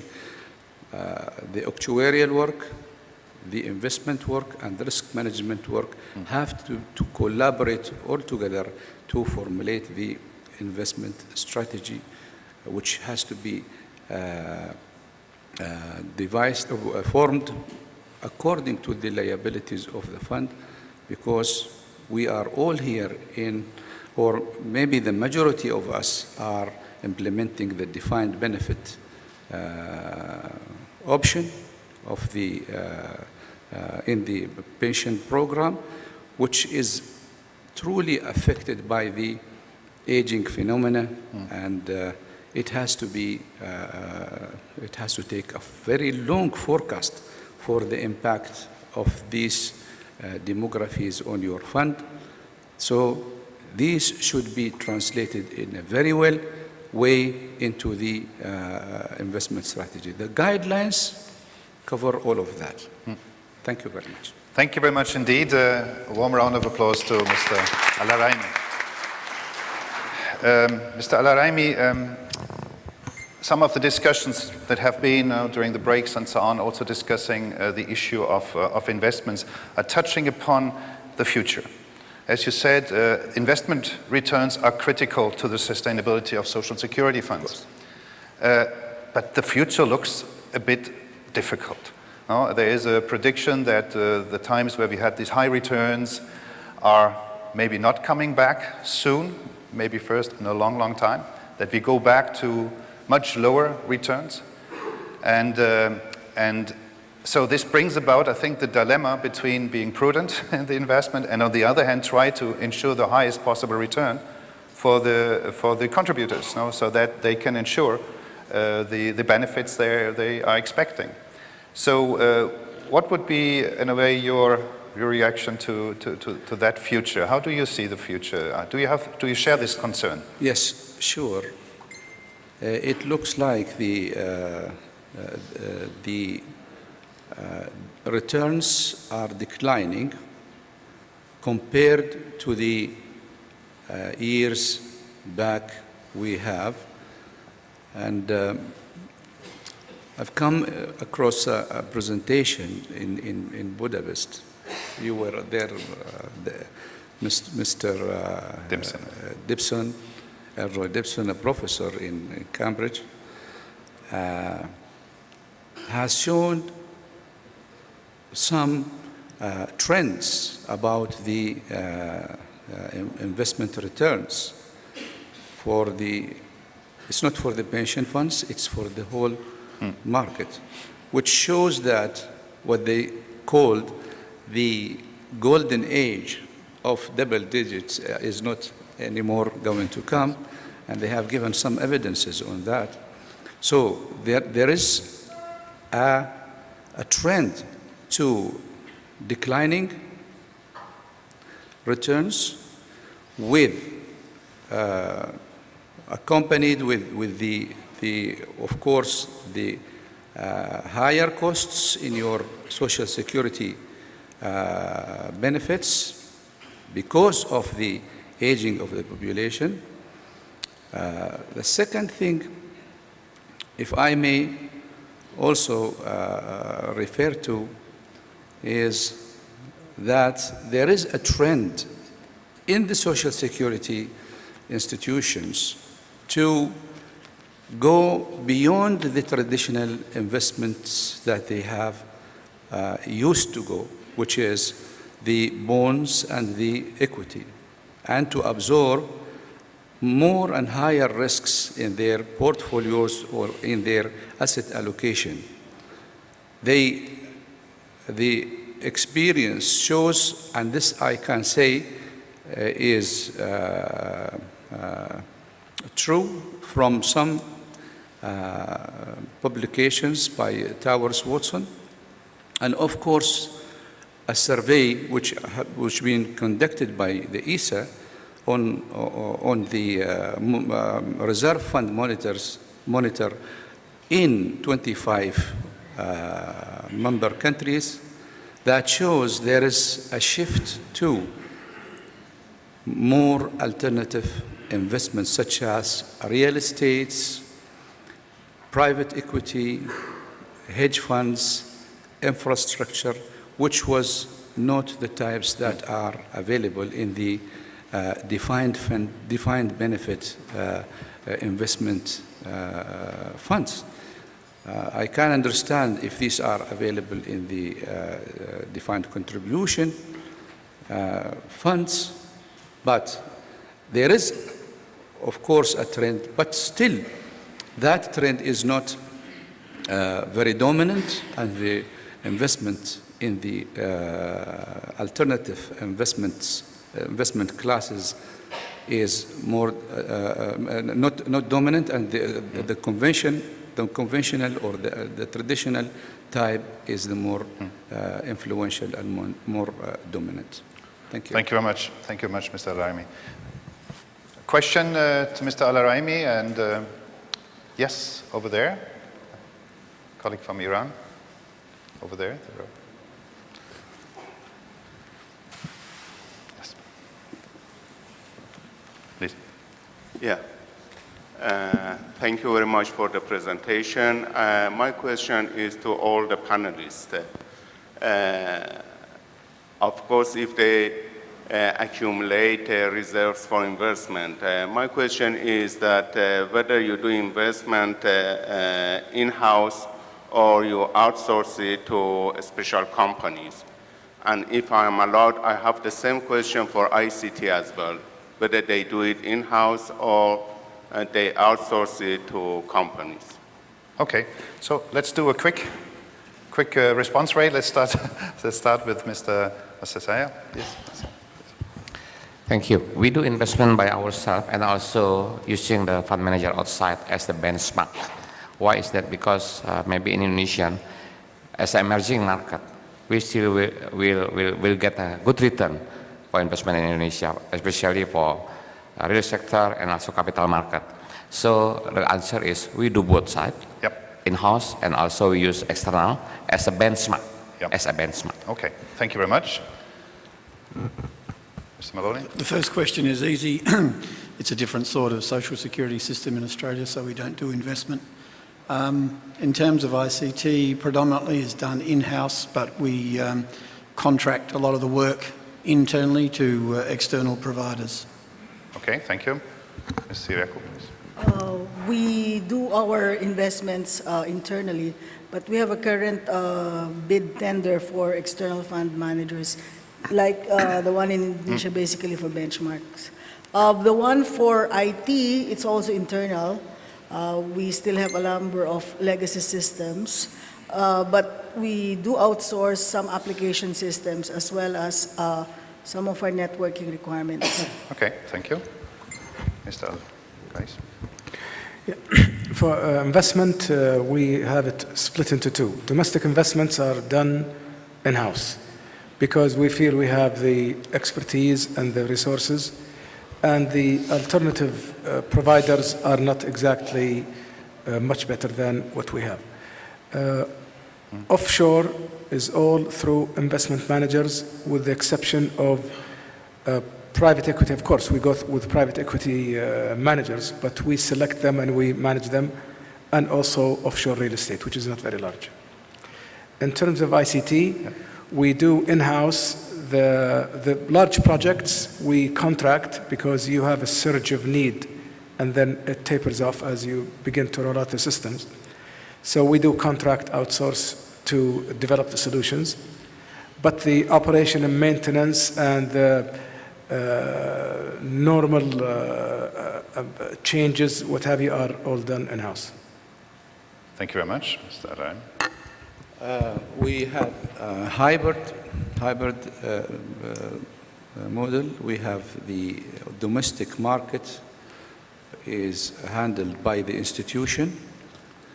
In the offshore, we hire managers for the portfolios.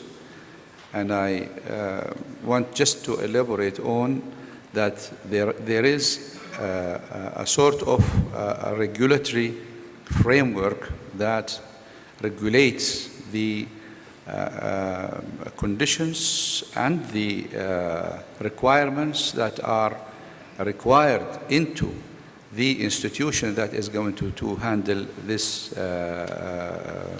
work outside.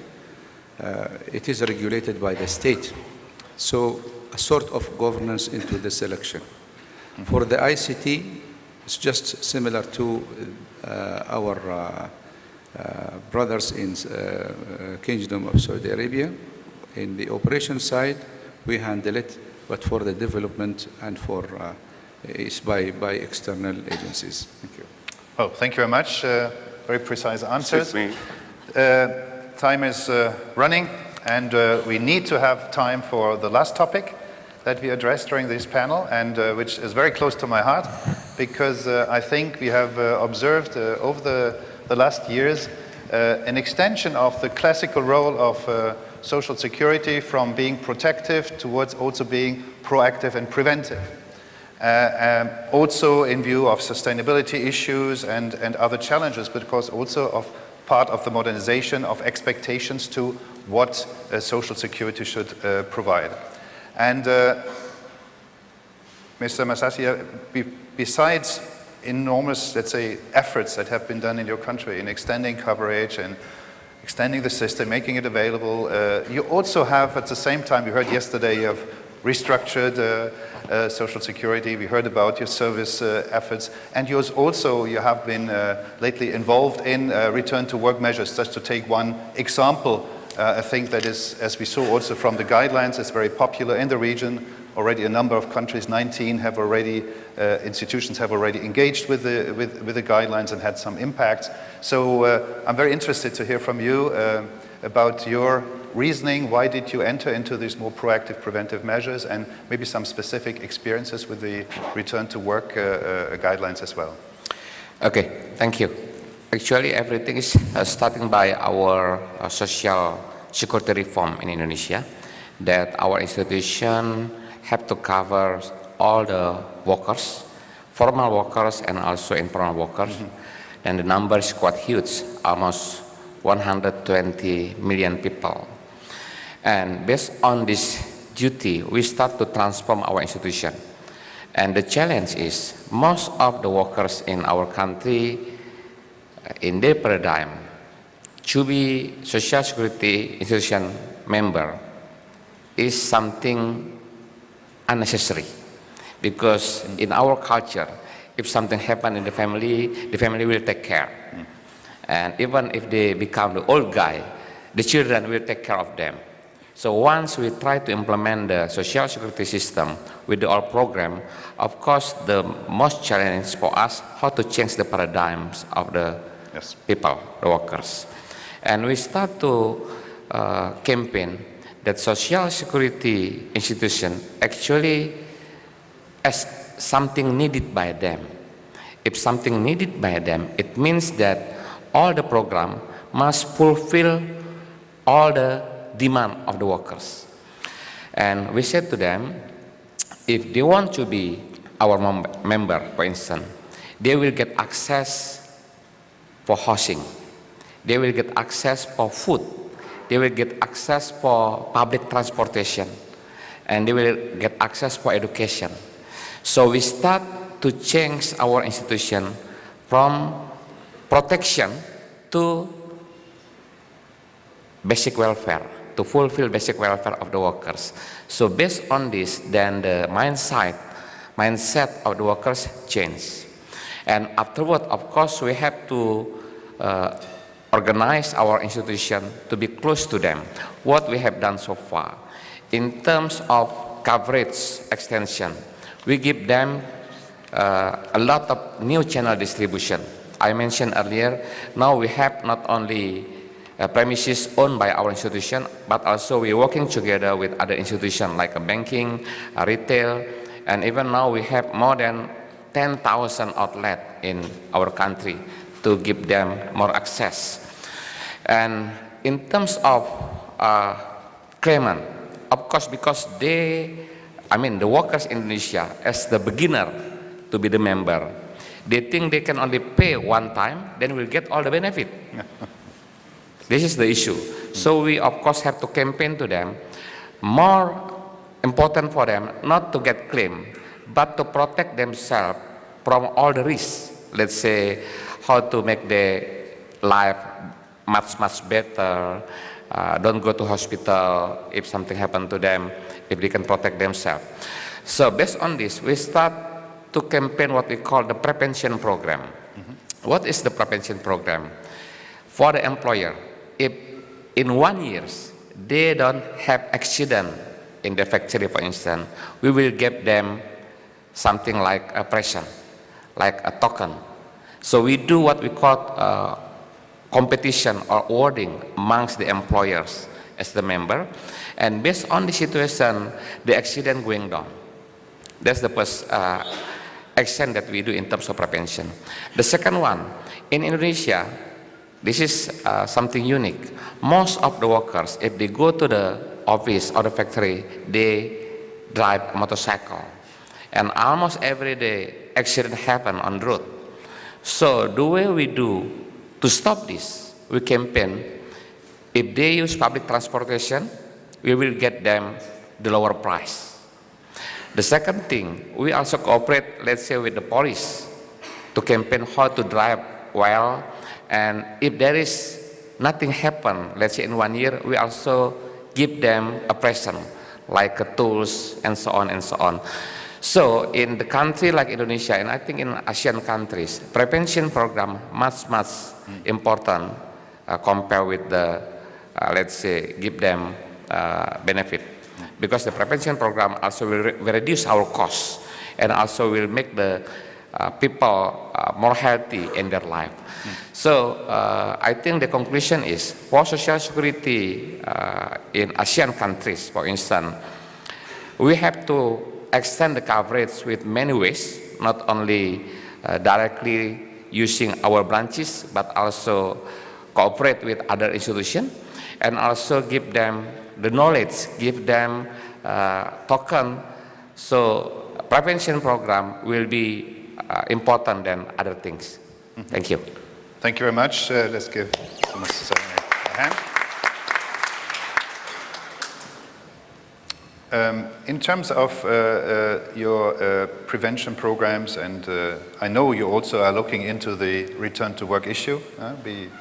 We met recently in Vienna at an event of the European Forum for Work Injury Insurance organizations, and this new thinking that you just have presented, which is in line with this move towards more proactive preventive measures. Have you also there taken into consideration the ESA guidelines, or which role would they play in that process? Yeah, of course. We know that in terms of return to work program, for instance, so far we focus on, let's say, rehabilitation and send them to hospital, blah, blah, blah. But for the countries like Indonesia, to convince them that return to work program is necessary, of course not easy.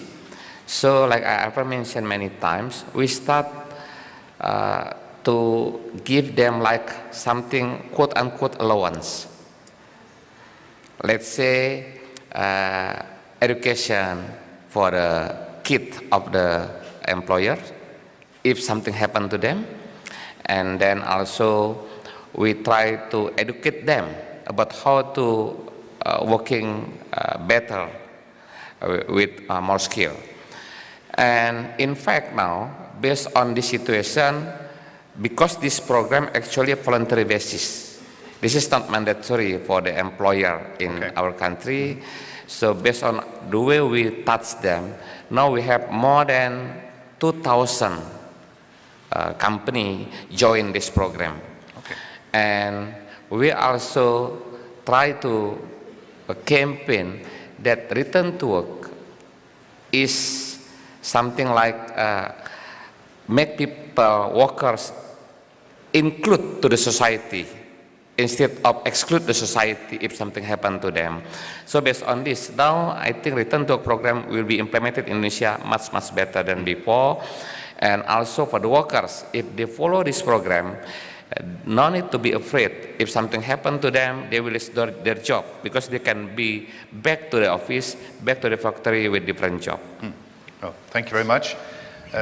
We heard yesterday from Dr. Asman also that the priority now is not compensation first, but prevention, return to work, and compensation is, so to say, the last resort, because this is a permanent, lifelong payment, so which we have to avoid for the financial sustainability, but in particular also for the worker and his or her family, because we heard about the psychosocial strain, the whole issues that are related towards losing that important link to society and the recognition that comes with it, also financially.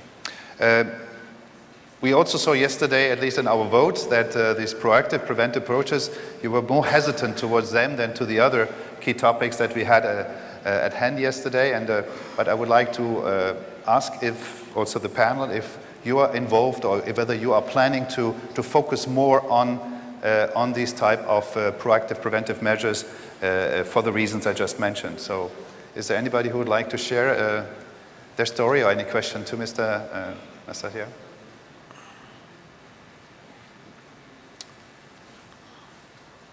There's no lunch if there are no questions. Huh? It's a reward system. You just heard about it. Rewards.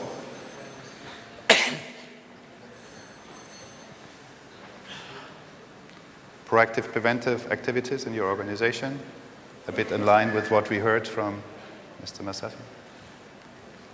Here, the panel. Anything yet? Nothing in the Philippines?